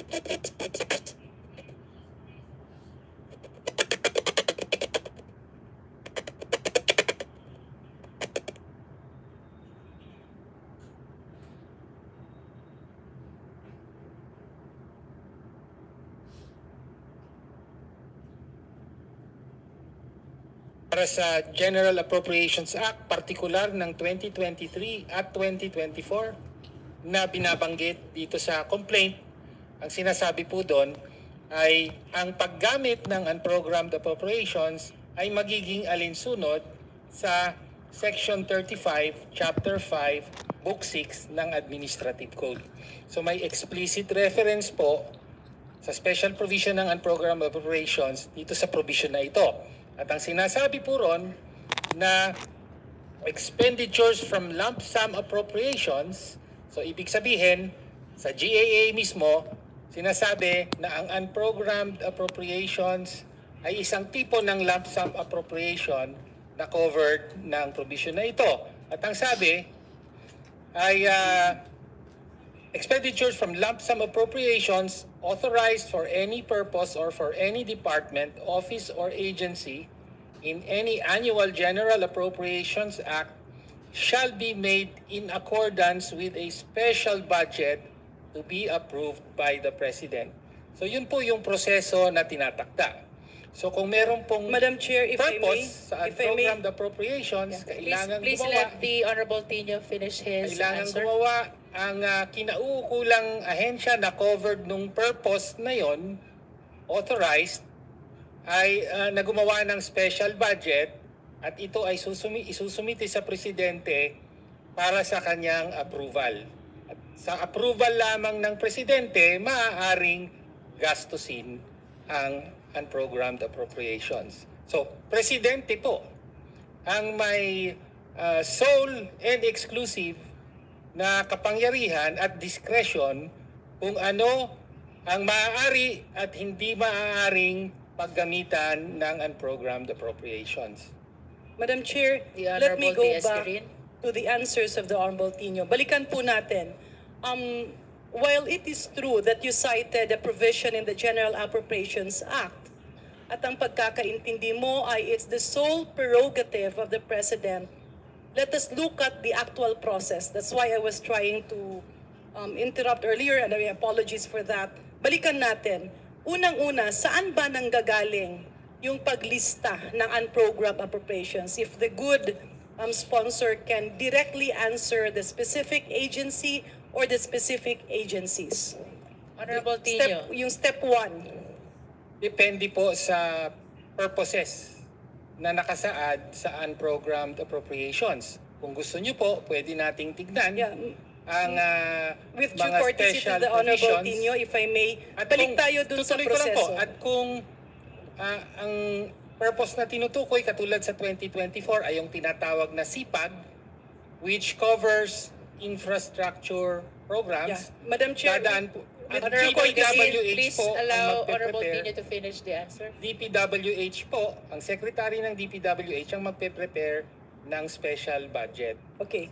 Madam Chair, if I may, with due Honorable courtesy to my colleague, can we answer direct to the point? Kasi gusto kong i-establish yung proseso so that I can be guided on whether they're to the Department of Budget and Management, guys. to the Department of Budget and Management, guys, who na-interrupt defends that proposed list of unprogrammed appropriations, Madam Chair?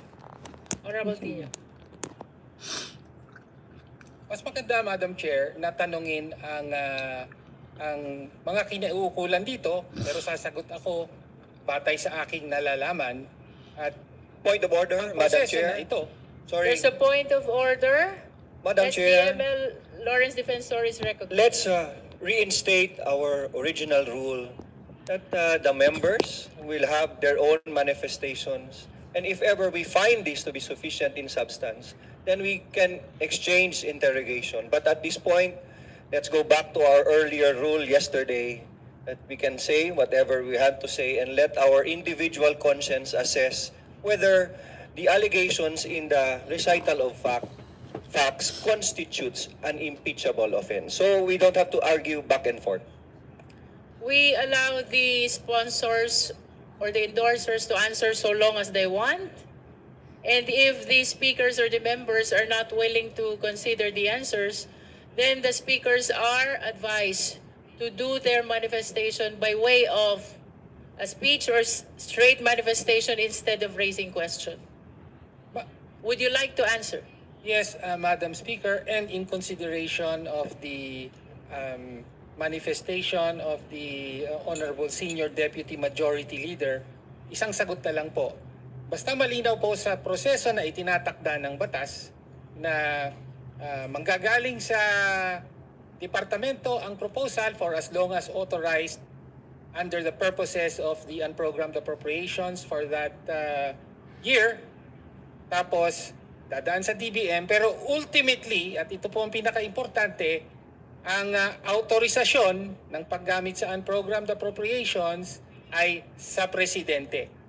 No? Ang ibig din sabihin nito, meron din siyang kapangyarihan, kung mayroon siyang kapangyarihang mag-authorize, meron din siyang kapangyarihang hindi mag-authorize. At yun po ang isang batayan na sinasabi natin kung bakit inabuso niya ang kapangyarihang ito. Kaya po, betrayal of public trust. Madam Chair. Honorable Garin. Yeah. Thank you very much, distinguished colleague, for that response. The reason why I asked that is that I wanted to be clarified because based on the complaint, it stated and it appears, especially during the initial answers of our distinguished sponsor, tila ang naipapalabas na ang presidente ang may diskresyon or may kapangyarihan at pumili kung ano ang mapopondohan. But contrary to what I am hearing now, based on the direct answers of our distinguished colleague, the unprogrammed appropriation starts with a proposal from each department, duly vetted by the DBM, defended by the proponent, and these are the cabinet secretaries or their alter egos who are the undersecretaries, and once approved, these are included in the NEP, the National Expenditure Program. After that, it is forwarded to Congress and Senate. Kung meron mang mga dinagdag, pinawas at pinalitan, this is being done because of the budget deliberations that happens between the legislative bodies and the executive offices, meaning each department. Moving forward, Madam Chair, and just to manifest, sa pagkakaintindi ko in the budget process, once the General Appropriations Act is approved, there is a list of unprogrammed appropriations, meaning it will be funded once may pondo, may savings, or may loan. And as to my understanding, it is presumed that the Department of Budget and Management follows the chronology of prioritization set forth in the GAA as approved by Congress and Senate. After which, again, when there are funds that are available, this is being carved out from the approved GAA based on the prioritizations again. After which, it goes to the President for approval, which, on my understanding, Mr. Chair, is done by the technical finance people. While I agree that meddling in the unprogrammed appropriations, if indeed it is true, is wrong, I do not see the connection between the liability of the president and this allegation simply because, example, the mention of the statement, the unprogrammed appropriations mechanism was designed specifically to fund the discretionary priorities of leaders' allocations. This is a vague accusation that has been left unproven, and how will the president know, handling a very big country, know the individual request if indeed it is true?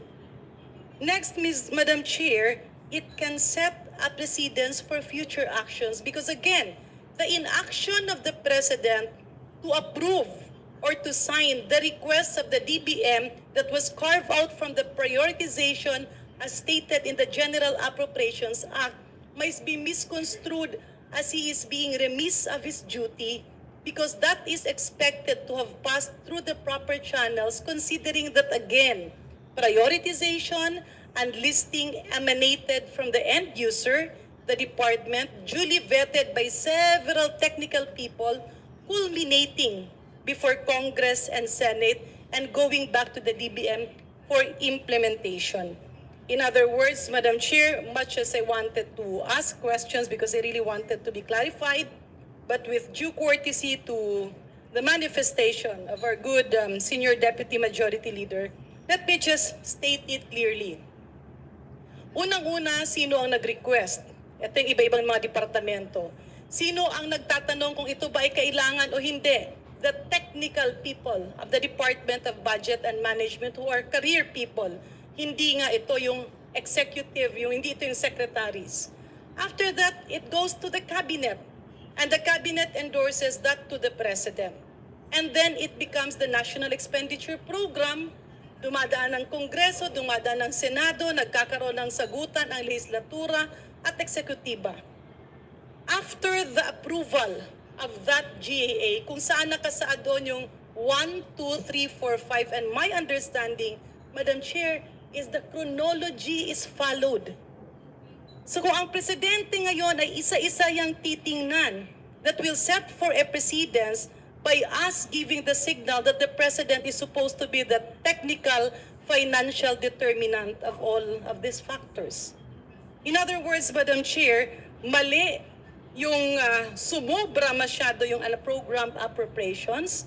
If indeed that is true, however, I find it unfair to blame it on the president because we, as members of Congress, should also have taken a proactive stand in policing, in asking the cabinet secretaries, and this is precisely the reason, Madam Chair, I'm just looking out of the balcony. May I request my distinguished colleagues that we should activate the oversight committees in Congress so that whatever requests on a program appropriations that the cabinet secretaries are putting forward should also be vetted, especially the impact and the prioritization. Kasi yung pasunod-sunod na numero nun galing sa proponent, nasa budget at ina-approve. Andun na lang sa pinakahuli, what the president usually does is synonymous to a ministerial duty, allowing the technical people and the executive people on the ground to apply what has been approved by many aspects in our government. Thank you, Madam Chair. Madam Chair. Thank you, Honorable Diaz-Guerin. The Honorable Tino is recognized. Kailangan ko lang pong tumugon kasi mukhang meron pong basic na misunderstanding ang kagalang-galang na Deputy Speaker Garin sa aligasyon dito sa ikalawang bahagi. No? Kasi parang ang intindi niya na ang abuso ng discretion ng Pangulo ay naganap during budget preparation, yung paghahanda ng NEP. Pero hindi po. Ang tinutukoy po natin dito ay abuso ng discretion ng Pangulo during budget execution sa paggastos na po ng budget, hindi na po sa preparasyon. No? Kaya hindi po natin kine-question dito to raise or to also engage with the point earlier raised by several other representatives hindi po natin kine-question dito yung Act of Congress na nag-approve ng unprogrammed appropriations. Ang kine-question po natin yung pagpapatupad ng Pangulo. At ang dinidiin po natin, ayon sa batas, sole and exclusive ang kapangyarihan ng Pangulo dito. Bakit po ganun ang batas? Bakit binibigay sa Pangulo ang sole discretion to authorize the use of unprogrammed appropriations dahil lump sum po siya. Inaprubahan ng Kongreso ang unprogrammed appropriations na meron lamang general purposes pero walang line item na magtutukoy kung ano-anong mga proyekto ang nasa ilalim ng mga purposes nito. Lump sum po yun. No? Kaya nga po, tinakda talaga sa admin code na kailangan kung gagastusin ng unprogrammed fund na lump sum, kailangan may direct authorization ng Pangulo. Dahil sa mata ng batas, siya na ang final check and balance dito. May responsibilidad siya na tiyakin na yung paggagamitan ng unprogrammed appropriations ay matino at totoong proyekto na magsisilbi talaga sa interes ng mamamayan at hindi lamang ghost, hindi lamang kung ano-anong proyekto na pagkikitaan lamang. At yun po ang sinasabi nating abuso ng discretion. Kaya nga, inugnay po natin ang pagpahintulot niya, ang failure niya to exercise proper discretion. Kaya naipakita na rin na yung marami sa mga tumanggap ng proyekto na pinondohan ng unprogrammed appropriations ay ngayon may kaso sa ombudsman, mga contractors na katulad ng SunWest at Silver Wolves, among others. Yun po. So, Madam Chair, mukhang hindi yata naiintindihan ng ilan kung ano yung aligasyon dito sa With all complaint. due respect Madam to Chair. DS Guerrir and the Honorable Tino, we have provided both parties ample opportunity to ventilate their respective arguments and views. We will be terminating your discussions on this point and we will be moving to the next speaker. Madam Chair, can I have a last recap to review? If I allow you for the last recap, DS Guerrir, will Honorable Tino request again for another recap? It depends. Madam Chair. With the indulgence of both parties, we are terminating the discussion of your contrary views on this point. Madam Chair, just a very quick 1-minute manifestation. Just for the record. The Deputy Speaker is recognized. Yeah. Madam Chair, just to manifest, hindi po totoong hindi ko naiintindihan ang budget process. Yes, it's a lump sum allocation, but there is an accompanying list enumerating the prioritization and the numbering of the programs. Ang listahan ng mga proyekto, because this has to be corrected, because people listening might think that it's another pork barrel. While it's considered a lump sum, kaakibat doon ang listahan ng mga proyekto na dapat pondohan. And what I am saying, Madam Chair, we cannot set a precedence that will put our government in a jeopardy dahil wala nang gagalaw kung sinasabi natin ang presidente ang dapat maghimay, tumingin at tingnan ang technical at pinansyal na aspeto ng bawat proyekto. In summary, Madam Chair, yes, the authorization is mandated by law to come from the President. But that signature comes only at a point where the Cabinet, the DBM, Senate, and Congress has finished all the vetting process. And he approves based on the knowledge that it is needed, it is the priority, and he does that commensurate to the chronological listing submitted and attached to the General Appropriations Act. Thank you very much, Madam Chair. That is the last. Would you Madam like Chair. to make your last recap? Madam Chair, In the interest I of will not due reply to process. that, Madam Chair. So there ends your discussion. Let's move to the next speaker. The Honorable Eming Pascual is recognized. Thank you, Madam Speaker. Madam Speaker, ito hindi lang para sa atin, sa committee ito o sa kongresong ito, para na din sa maintindihan ng buong Pilipinas. Ng sambayan ng Pilipinong nanonood sa atin ngayon. Tama po, na tinatalakay at pinag-aaralan nating mabuti ang mga issues sa impeachment complaint na ito. Pero dapat din po na ang ating pag-aaral ay dahil sa ebidensya at hindi dapat batay sa spekulasyon o opinyon lamang ng kahit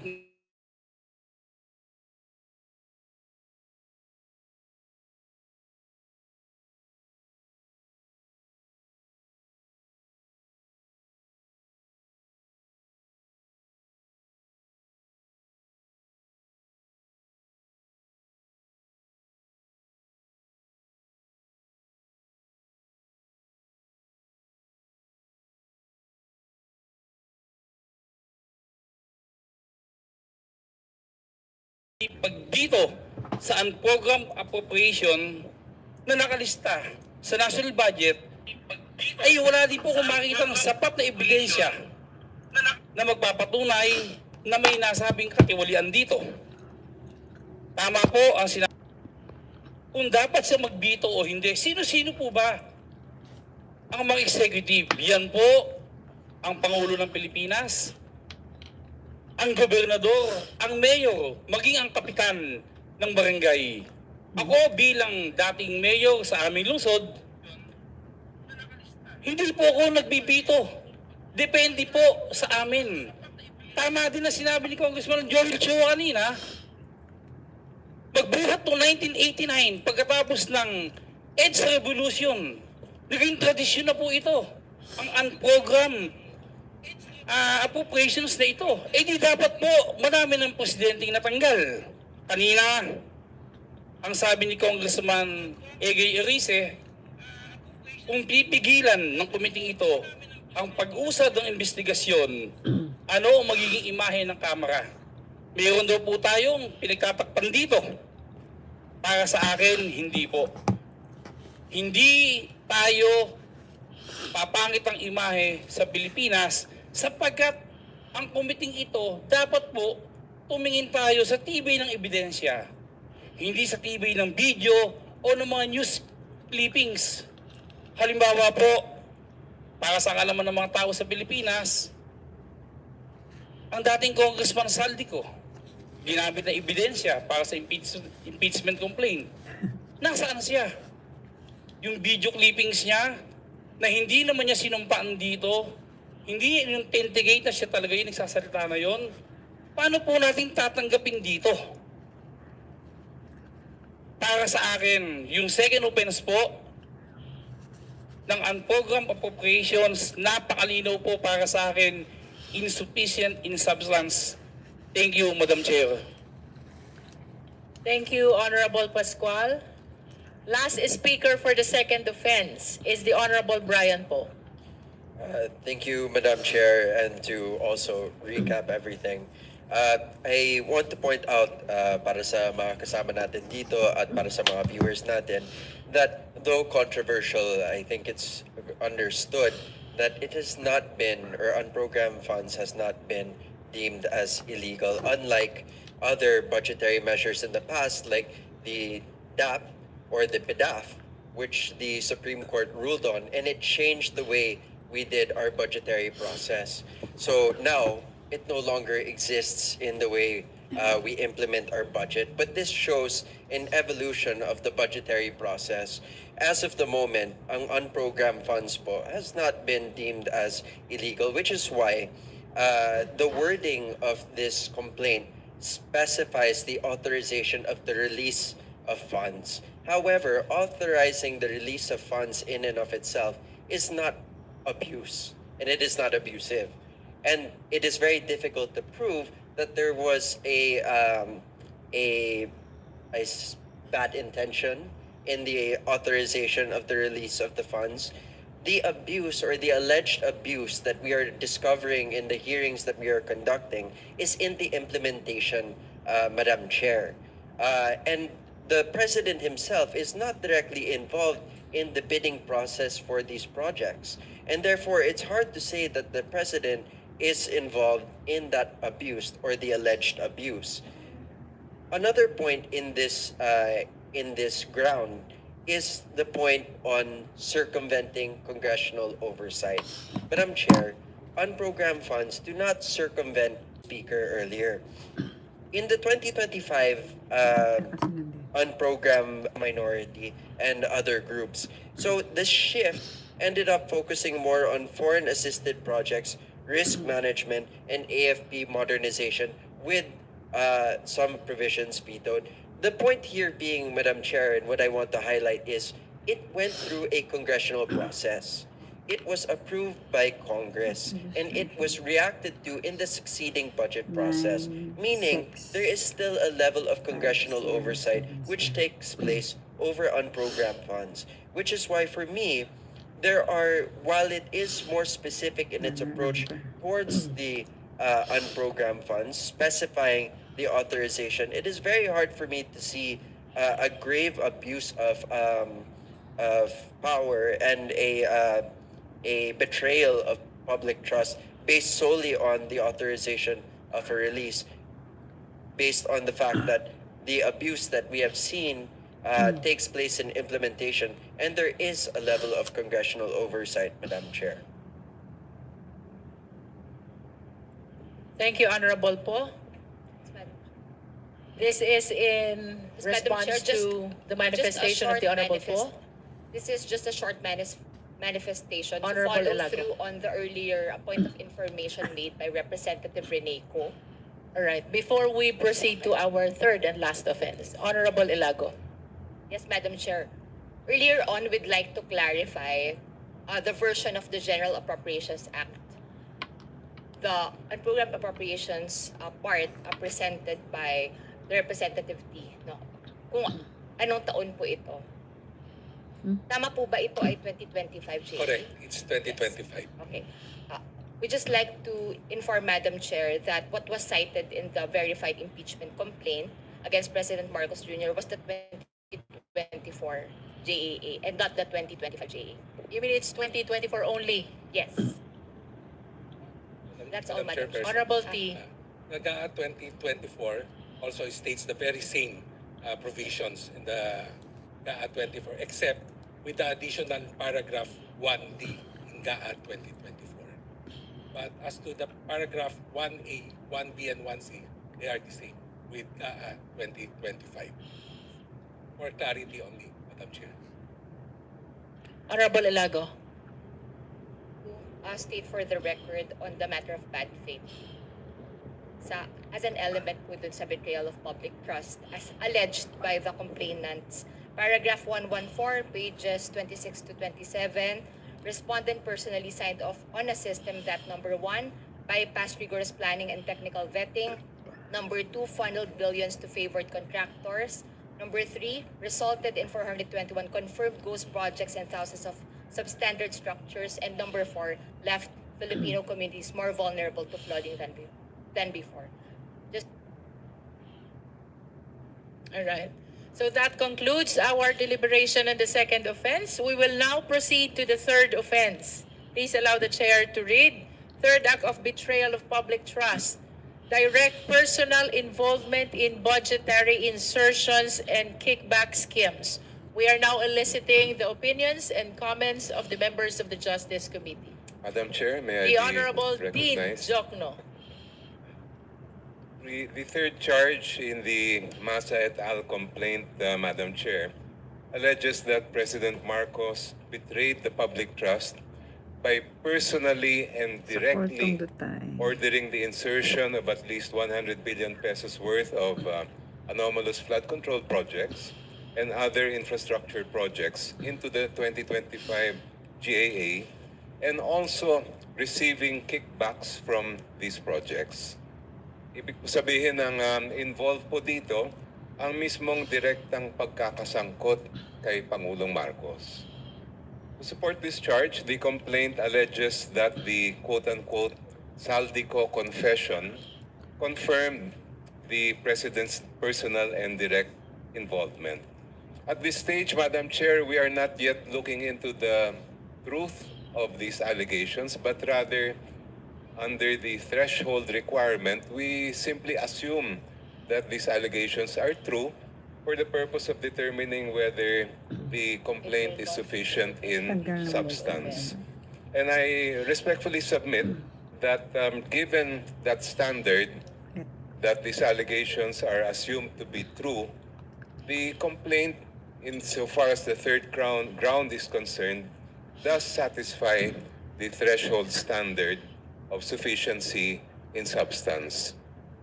Ako po ay naniniwala na dapat humarap si Saldico dito po sa atin para malaman na ma-cross-examine ng mga members ng komite at mahusgahan siya, hindi lang ng mga mambabatas, kundi ng sambayan ng Pilipino.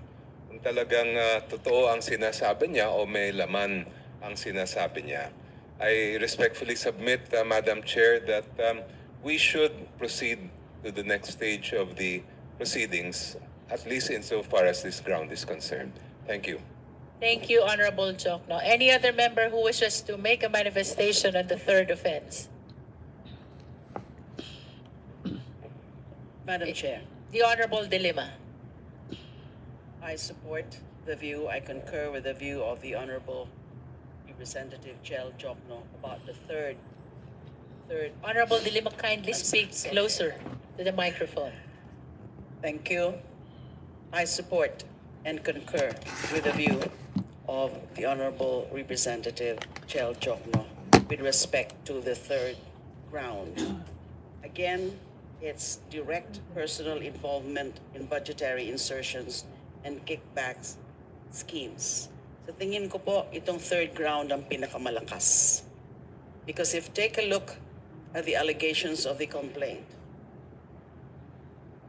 lalo na yung tungkol sa mga claims o mga sinasabi through a video ng dating representative and chair of the Appropriations Committee. It would seem, if hypothetically admitted, meron talagang impeachable offense. Napakarami ng mga sinasabi niya. Ganon din yung pag-cite ng mga testimony ni Yusek Bernardo. And yung tungkol naman po sa Cabral files. Katulad po ng sinabi ni Representative Jokno, hindi po natin sinasabi na totoo na o paniniwalaan o credible yung mga sinabi na yon ng dating Representative Saldico sa video. At dapat talaga bumalik siya dito at sabihin niya under oath yung mga claims niya. Napakarami po. Starting from paragraphs 40 up to 51.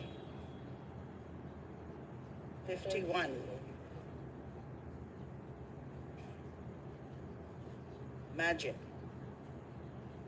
Ko alleged that the instructions to accommodate the insertions came directly from President Marcos Jr. himself. Ko stated that DBM Secretary Amena Mina Pangandaman called him during bicameral conference committee deliberations in 2024 and relayed, quote, katatapos lang ng meeting nila ni Pangulo at may instructions na mag-insert o magpasok ng 100 billion worth of projects. In subsequent video statements released on November 15 and 16 and November 24, Madam Chair, can we 26, ask Congressman 2025. Lima to, please adjust her microphone? Kindly speak closer to the microphone, Honorable Dilima. Salamat po.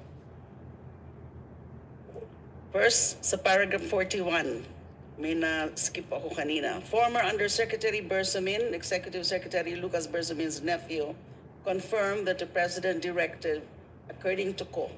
Then Speaker Romualdez told Ko, when he immediately called the former Speaker after Bersamin's confirmation, what the President wants, he gets. Days later, Pangandaman and then Undersecretary Bersamin met with Ko and Romualdez at Aguada Building in Malacanang, etc. Meron sinasabi dito about a brown leather bag. In subsequent video statements released on November 15 and 16 and November 24 and 26, Ko provided additional details. He displayed photographs of suitcases allegedly containing cash delivered to then Speaker Romualdez and President Marcos. He denied receiving money himself, although hindi ho ata nakapaniwala, stating all the insertions went to the president and to Romualdez and that he merely facilitated deliveries. He described the delivery system. DPWH District Engineer Henry Alcantara's people would transfer cash to Cosmen, who coordinated with Speaker Romualdez staff member Jocelyn Sereno for delivery to the Speaker's residences, etc., etc. Napakaraming factual allegations. Maniniwala ba tayo kay Ko?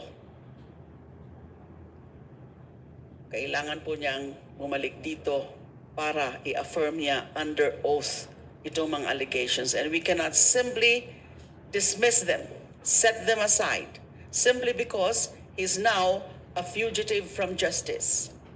Hindi natin gusto na fugitive from justice siya.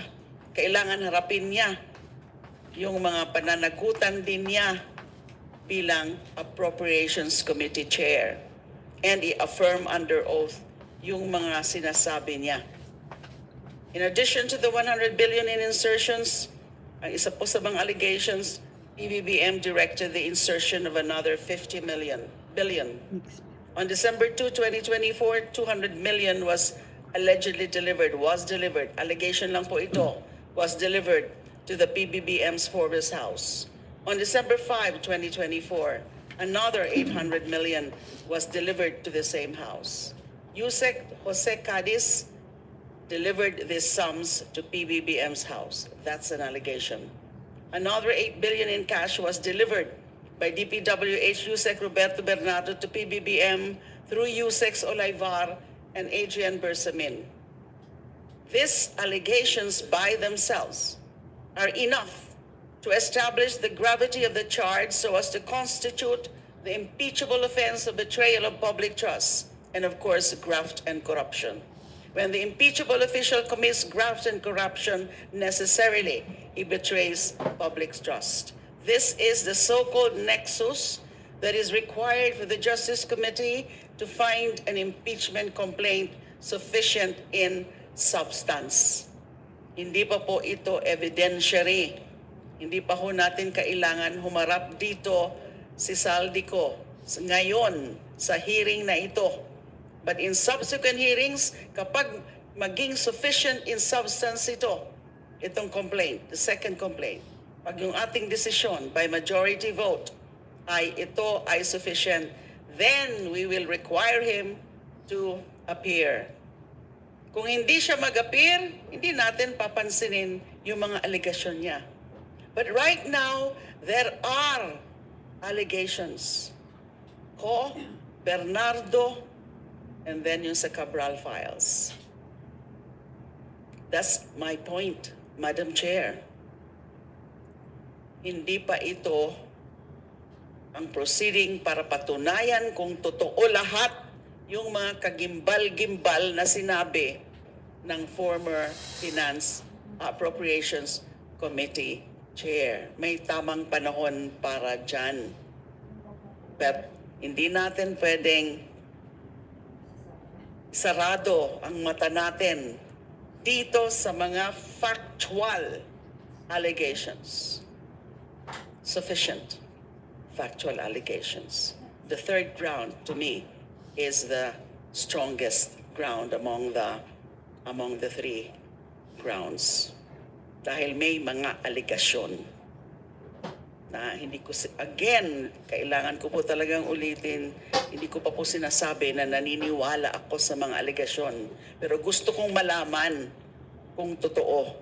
At yun siguro ang gusto ng taong bayan, malaman. Totoo ba yung mga sinasabi ni Saldico, ni Yusek Bernardo na nag-appear na sa Senado? Yun lang po ang punto. If the Justice Committee is to abide by its mandate and follow its own rules, the sufficiency and gravity of those factual allegations, including the others, in the complaint, and the nexus that they establish with the impeachment ground charge, which is betrayal of public trust. Kasi kung totoo mga yon, that is definitely and unquestionably betrayal of public trust. It necessarily calls for a finding of sufficiency in substance. Thank you. Thank you, Honorable De Lima. The Honorable Keith Flores is recognized. Thank you, Madam Chair. Madam Chair, a perusal of the complaint would probably show that the third round is probably the strongest. And I would like to agree with Congresswoman De Lima that it is the strongest and may have a complete recital of facts about an impeachable offense. But we have to go back to the verification again, Madam Chair, that the information contained in the impeachment complaint must be true and correct based on their personal knowledge and on authentic documents. We already know that former Congressman Saldico is not here and would probably not be able to validate the statements made on the video posted on social media. What then would stop any other person who is outside our jurisdiction from making statements against any of the impeachable officers that may implicate them in an impeachable offense and us continue proceeding with proceedings like this? It would just put them in a situation where indefensible because they could not cross-examine any of the witnesses who made those videos or made maybe statements like that. But then again, that may have been the strongest ground in the impeachment complaint filed by the Makabayan. No? But it still cannot be substantiated, Madam Chair. It would be a total waste of time if we proceed with that, Madam Chair. Madam Chair, The Honorable Tino. as was pointed out, and it is in the complaint, yes, there is a recitation of facts based on the statements made by Zaldico, but that is not the sole basis of the charge that the President directly participated in insertions and kickbacks. There is also cited the testimony, the sworn testimony of Yusek Roberto Bernardo. And in this case, he is not somewhere outside the country, he is right here.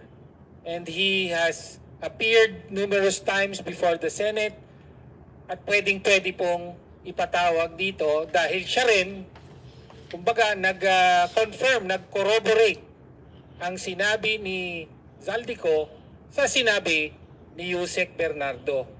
So, kaya po, nananatili na merong malinaw na factual, na recitation of facts na nakabatay sa public records, including sworn testimony, and therefore may sufficiency in substance po ang pangatlong bahagi na ito na nagsasabing direktang iputos ng Pangulo ang isang dami ng insertion sa 2025 budget at ang panggap na tinitignan na dito ay ang mismo sa testimony ni Yusek Bernardo. Sufficient informed by the substance. Thank you.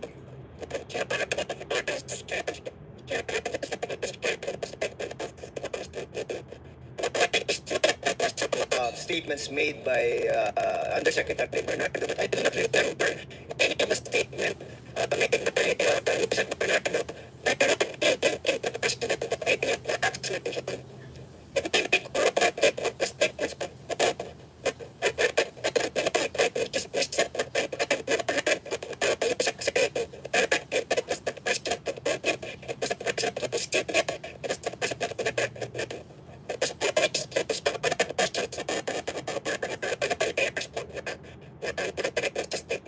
So, with that alone, it would be very difficult to impute that crime of impeachable offense to the President himself, because there are other people who are involved in the discussions made by Yusek Bernardo. Just a very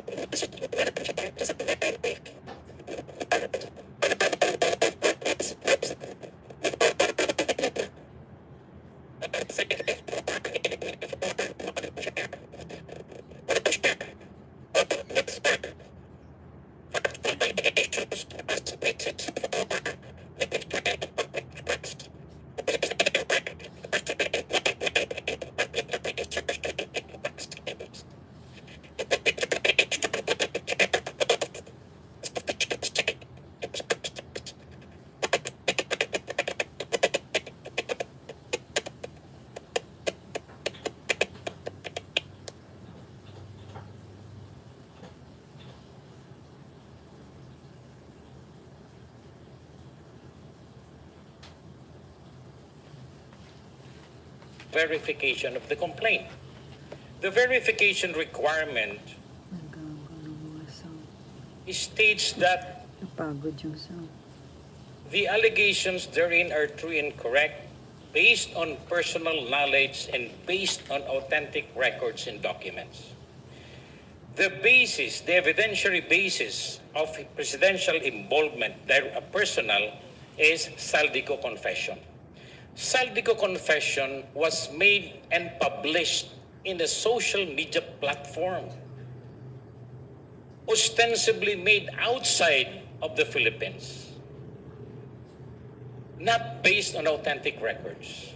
Second, Madam Chair, Roberto Bernardo testimony hypothetically admits that it was delivered to the office of the executive secretary, not to the office of the president.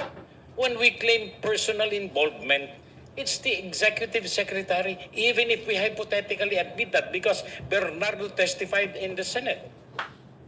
Thirdly, Madam Chair, Cabral file. Until now, authenticity is being questioned. Even Secretary Vince Dizon denied the existence of any Cabral file. So this goes against the very basic requirement of the impeachment complaint as to form, which has to be verified. So that will be all, Mr. Chair. Thank you very much. Mr. Chairman. Representative De Lima first, before I recognize you. Just a very brief comment about the contention earlier of the Honorable Representative Flores, the acting presiding officer now, na mahirap na sasama natin dito yung cause allegations or cause accusations dahil there's no opportunity to cross-examine him since he's not here. He's a fugitive from justice. All that the committee have to do is to issue the subpoena, summon him, and then give the chance, give an opportunity for him, the accuser, kung talagang seryoso siya, should end his fugitive from justice status. And pangatawan niya yung kanyang mga sinasabi by saying it under oath. Hindi ko sinasabi na credible siya. Gusto ko lang marinig sa kanya at gusto natin siyang i-cross-examine para hopefully lumabas talaga ang totoo. Yan po ang punto. Allegations, factual allegations are here right before our very eyes. Nasa complaint. We cannot ignore them. Yun lang po. Thank you, Representative De Lima. Congressman Abante. Yes, Mr. Chair, I just would like to, I do not agree with the decision of the Supreme Court in dismissing the impeachment case against Vice President Sara. But at this point in time, in this impeachment proceeding against PBBM, I would like to agree with the statement of Justice Marvin Leonen.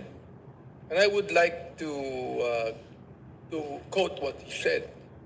He said, impeachment should never be abused to maintain the hegemonic dominance of greed by shaming those who occupy high government positions into preventing them into doing what they were sworn to do. This is why impeachment has been designed so that it is not merely a political process initiated by mere allegations, sabi niya, or by perceived public acclaim, shaped by the propagandistic effect of timed press releases or a responsible viral post on social media. Now, that is the statement of the Senior Associate Justice Marvin Leonen. At this point, Mr. Chair, as we talk about this impeachment of PBBM, I would rather agree with the statement of Associate Justice Marvic Leonen. Kanina po, palaging binabanggit yung hypothetical. Hindi ko alam kung naunawaan ng ordinaryo mamamayan natin ang ibig sabihin yan. But I would like to give a description of the meaning of the word hypothetical. It means imagine, suppose, or based on a suggested idea or theory rather than reality. Therefore, as I conclude, Mr. Chair, this discussion today, naniniwala po ako, all charges given here are speculative. They are not only allegations as admitted even by the respondent. They are allegations, but they are speculative and therefore they are also hearsay and therefore they are highly hypothetical and therefore the statement of Justice Marvic Leonen goes in tandem with the kind of impeachment that we are now doing against the President of the Republic. And therefore, to me, that is insufficiency of substance. Thank you very much, Mr. Chair. Thank you, Honorable Abante. If there are no other members aside from the Honorable Po, then I wish to pronounce that we are about to end the deliberation. The Honorable Honorable Brian Po, and then Honorable Chua, and then Honorable Erice, one after the other. You're recognized. Madam Chair, thank you for recognizing me. We cannot ignore these allegations, but they are exactly that. They are allegations po. We must allow the justice system to be able to conduct its investigations. No? We've had Infracom, we've had Blue Ribbon, we've had ICI, and if we move forward with this in substance, we will have another hearing yet again and invite the same stakeholders. The problem with doing so would be that you would also be taking away time from the investigation teams to conduct their investigations and file the proper cases. If the purpose of this is due process and to further justice and transparency, would it not be best to leave it to the DOJ and the Ombudsman to continue their mandate and actually continue with their investigation and their cases without being stifled with another hearing? But beyond that, let's also look at it on the grounds of what new information may come forward in a succeeding hearing should we give credence to the substance of this ground. Technically speaking, Madam Chair, if more cases are filed by the DOJ and the Ombudsman in the future, that would give more grounds for a healthier debate on impeachment. But as it stands, the investigation process has just begun for many of those who have been implicated in the previous hearings. So, Madam Chair, as it stands, it feels that the substance currently is subject to debate still. I feel that there's more that can be done if we trust the justice system that we currently have and trust the mandate of the DOJ and the Ombudsman. Just my 2 cents for the committee, Madam Chair. Thank you. The Honorable Chua. Thank you, Madam Chair. Madam Chair, well, we have to admit that may point din naman po yung ating kasama, si Congressman Laila de Lima. But, Madam Chair, we have to also consider yung sinasabi po kanina ni Congressman Fortes, which is, I think, very logical din po. Dahil from the very beginning, kung may intention naman po si Congressman Saldico na makipag-ugnayan at makipagtulungan po sa atin, kahit naman po hindi siya pumunta dito, he could have sworn before the embassy kung nasaan man po siya ngayon. But the fact na wala naman po siyang sinasubmit, and in fact, mag-issue man po tayo ng invitation sa kanya, meron na nga rin po siyang outstanding warrant. Kung tama po yung pagkakaalam ko, meron din po siyang outstanding warrant. So, ibig sabihin, wala po talaga itong intention na makipagtulungan dito o magpakita sa atin. So this will be an exercise in futility kung sa kanya lamang po tayo aasa. At yung pong sa sinasabi pong Cabral files, the only person who can authenticate that document, patay na po si Yusek Cabral. So, doon naman po sa claim ni Yusek Bernardo, wala naman po doon binabanggit or direct link na masasabi po natin na binabanggit about the President. So, having said that, tingin ko po, kulang pa rin po talaga ito dahil maliwanag naman po, kailangan po talaga authenticated ang document or may personal knowledge po. That is only my view, Madam Chair. Thank you. Next in line is the Honorable Erice. Thank you, Madam Chair. Inuulit ko po na naniniwala po ako na may sufficient basis, may sufficient substance ang nasabing complaint ng Lisa Masa Group. At naniniwala po ako na napatunayan nila sa kanilang mga manifestations na tuwiran po na ito lang ang paraan natin para mapanagot ang mga impeachable officials. At ito po yung ating Pangulo. Hindi natin sinasabing guilty na ang Pangulo, ang sinasabi lang po natin, may batayan para tayo ay magpatuloy ng investigasyon dito sa community na ito. Factual po yung kanilang mga sinasabing mga pangyayari. Ito po ay may malaking epekto na nangyari sa ating bansa. Dahil sa pagpayag ng Pangulo, pagpapabaya ng Pangulo sa 3 budget, nanakaw po yung pondo natin, napunta sa mga flood control projects. Sa palagay ko po ay napatunayan nila yung na meron po talagang substance yung kanilang reklamo. Yung usapin po ng substance ay kasama po sa regulations, sa rules and regulations natin. Yung parameters po ng determination ng substance ay maliwanag ayon sa ating rules. At ayoko po sana mangyari, pero kung basta na lang po natin babaliwalain yung substance na ito, maaari na naman pong makarating ito sa Korte Suprema. Maaari pong makarating muli ito sa Korte Suprema sapagkat ito po ay ang batayan dito ay yung nakasunod ba ang committee na ito sa rules and regulations ng impeachment process. Salamat po. Thank you, Honorable Erice. While we value the significance of the statement, which sounds like a closing statement, we wish to remind the members of the Justice Committee that we are on the deliberation of the third offense, that is direct personal involvement in budgetary insertions and kickback schemes. Now we recognize the Honorable Rodriguez.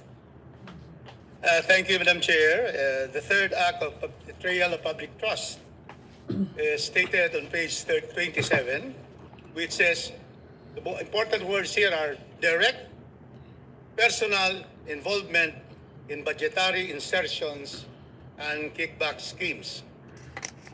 Madam Chair, if you look at the particulars, there are 3 evidentiary streams that they have said, which is part of the recital of facts. First, the Saldico confession. Second, the Roberto Bernardo testimony, and then the Cabral files. So, from this recital of facts, you can already see that the Cabral files cannot be a basis of an impeachment because it has not been stated, authenticated, no statement here that the Cabral files is a source of authenticated documents that has been accepted even by the department because Secretary Vince Dizon has already debunked this particular file, which has OPES SAP. And so therefore, this statement here that this is a direct evidence of presidential involvement cannot stand. The third one cannot stand. The Cabral files is a file and it has not been authenticated. There is no statement here that these Cabral files is admitted to by the one who made the file. So therefore, there is no basis for this. The second one, Madam Speaker, Madam Chairman, is the Roberto Bernardo testimony. It states here, confirming the delivery of 8 billion in kickbacks via armored vehicles, armored vans, to the office of the Executive Secretary. There is no statement here that is delivered to the President because they are alleging in their charge that there is a direct personal involvement in kickback schemes. So therefore, the second ground has no basis. We cannot connect. There is no connection. Delivery in the office of the Executive Secretary is not even office of the President. So therefore, this one has no leg to stand on. Now, we go now to the only evidentiary, according to the complainant, the only evidentiary nature to me that recites some facts of direct involvement. What is this? Direction of Saldico to direct the President or directly to have the 100 billion insertion, and then the personal delivery of 1 billion. Madam Chair, the problem with this sole evidence, according to them, to link the President to kickbacks and insertions, the problem with this sole, the only one that directly implicates the President, is coming from a polluted, fugitive source, not under oath.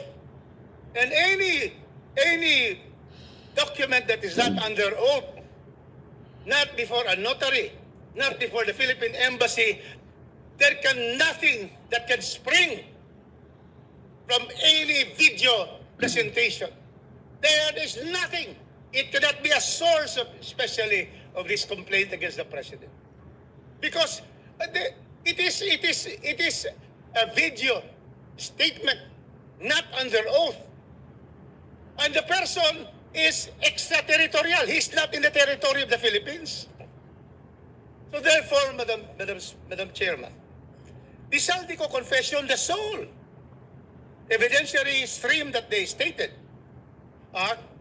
which says that the President ordered the insertion and the President also ordered the personal delivery to his residence. It can never be used in any pleadings, especially in the pleadings for a complaint for impeachment. It cannot be. For those reasons I have stated. It is hearsay, it is nothing, it is absolutely a waste of a statement, and this video is a scrap of video. Now, we go now to the statement of the cover-up resignations without. They are saying that why were they not investigating prosecution? That will go there. It is something premature for them to state. So this cover-up has no basis. The President Public Admissions and Division, in fact, the SONA already said, mahiya naman kayo. Because of these flood control issues, and then later on, he presented the list of 15 contractors ordering so much of the budget. So the admission, the President was the one who exposed all of this. And then here we go, the last one. The legal standard. Okay, let's go to the legal standard. Madam Chair, under the law, according to the complaint, a superior officer can be held criminally liable for the acts of subordinates because there's no such thing as command responsibility. It has to be some personal culpability. If these three, according to them, and she's correct, based on the Supreme Court cases, what are these? One, the President had effective control over the subordinates. Correct. Number one is right. Number right. First one is correct. They are all subordinates.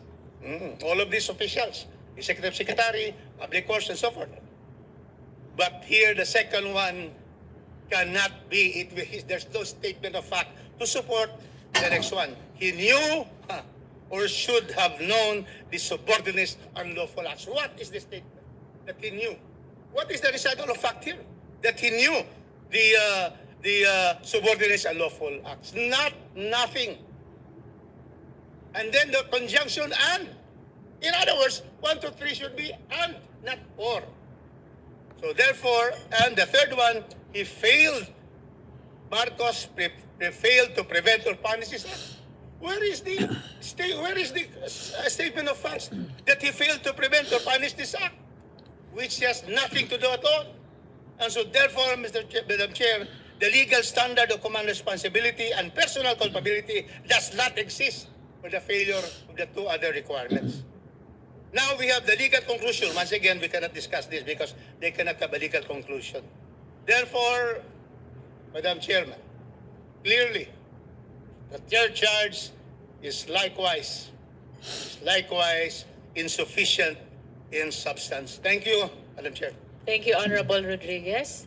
Next is the Honorable Janice Tigamo. And then the Honorable Vice Chair Dumogan. Did you raise your hand?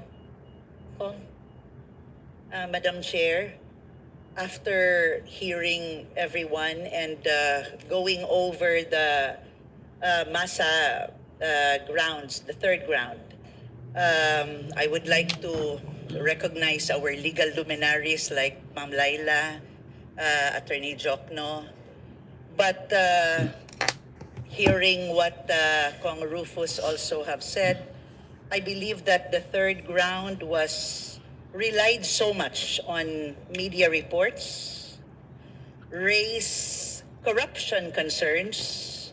However, it failed to show direct presidential acts with proof. Kaya sa paningin ko po, it is insufficient in substance. Thank you po. The Honorable Vice Chair Dumogan. Thank you, Madam Chair. Yes, we cannot deny that we have these anomalies that have been discovered, and it cannot also be denied that it was because of what the President had done, stating it in his SONA, creating an investigative body, as well as tasking the Department of Justice and the Ombudsman that a lot of those involved are now facing criminal charges. And investigations are going on. It is not fair to allude to the President that he said this in the SONA just to distance himself from the said corruption. That is not fair. And considering all those that had been said, unfortunately, even on this third ground, there is no direct evidence that will justify the filing of an impeachment against the President. It has been clearly elaborated. The statement of Yosek Bernardo, which does not link the President directly. The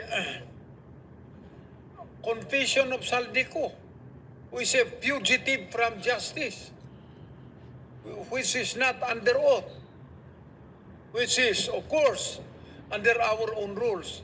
We cannot base the assessment of sufficiency and substance by just disregarding the basis of authentic records.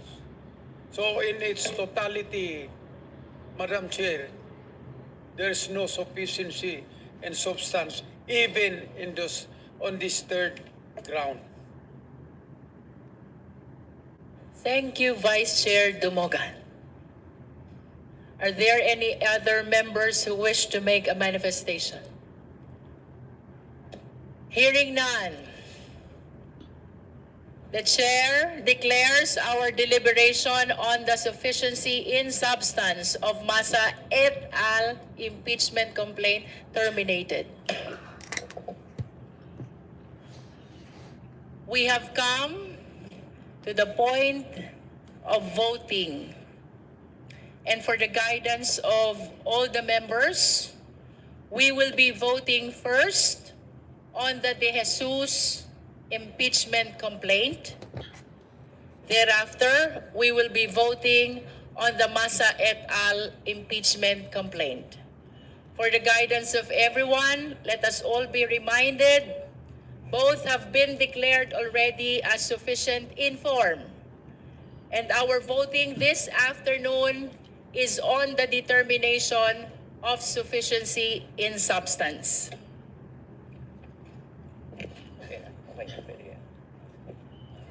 Before we proceed to voting, the chair wishes to address the Justice Committee. We recognize the knowledge, expertise, and wisdom of all the members in this extensive and exhaustive deliberation in the De Jesus impeachment complaint and Masa et al. Impeachment complaints determination of sufficiency in substance. The chair purposely became very liberal in hearing the members' comments and even questions and answers. This is in recognition of the extraordinary power of the sovereign Filipino people to impeach high-ranking official if they are liable to the law. As representative of the sovereign people, we are likewise their voice. And it is incumbent upon this committee to ventilate all possible views and opinions of the people whom we represent.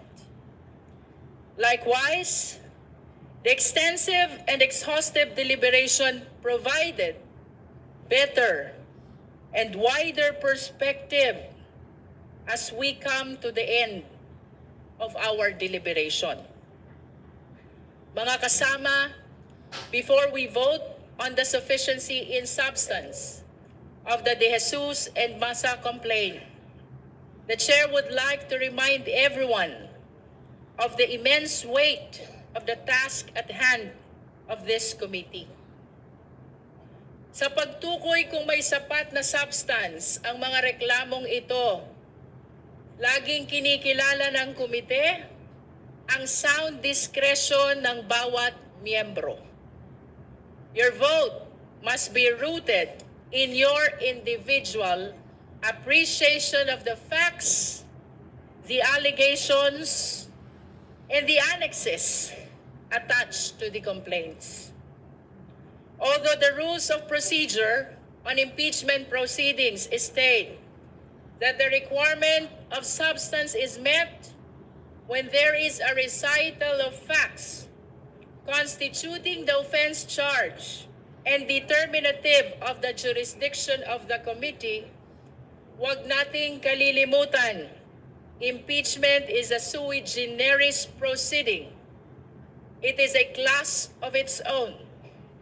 Hindi lang ito basta legalidad.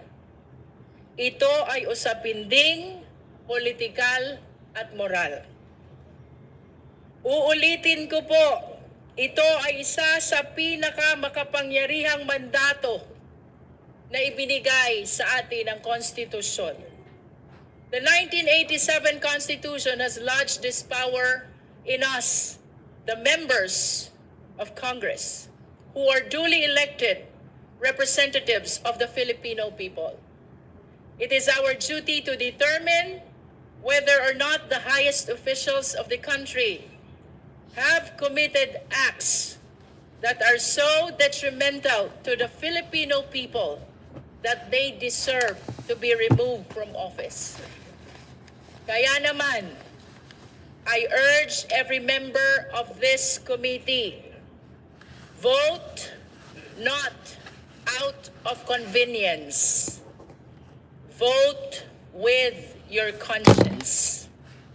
Isipin natin ang kapakanan at kinabukasan ng bawat Pilipino. Correct. Let us prove that in this hall, the interest of the Filipino people always comes first. Maraming salamat po. Madam Chair.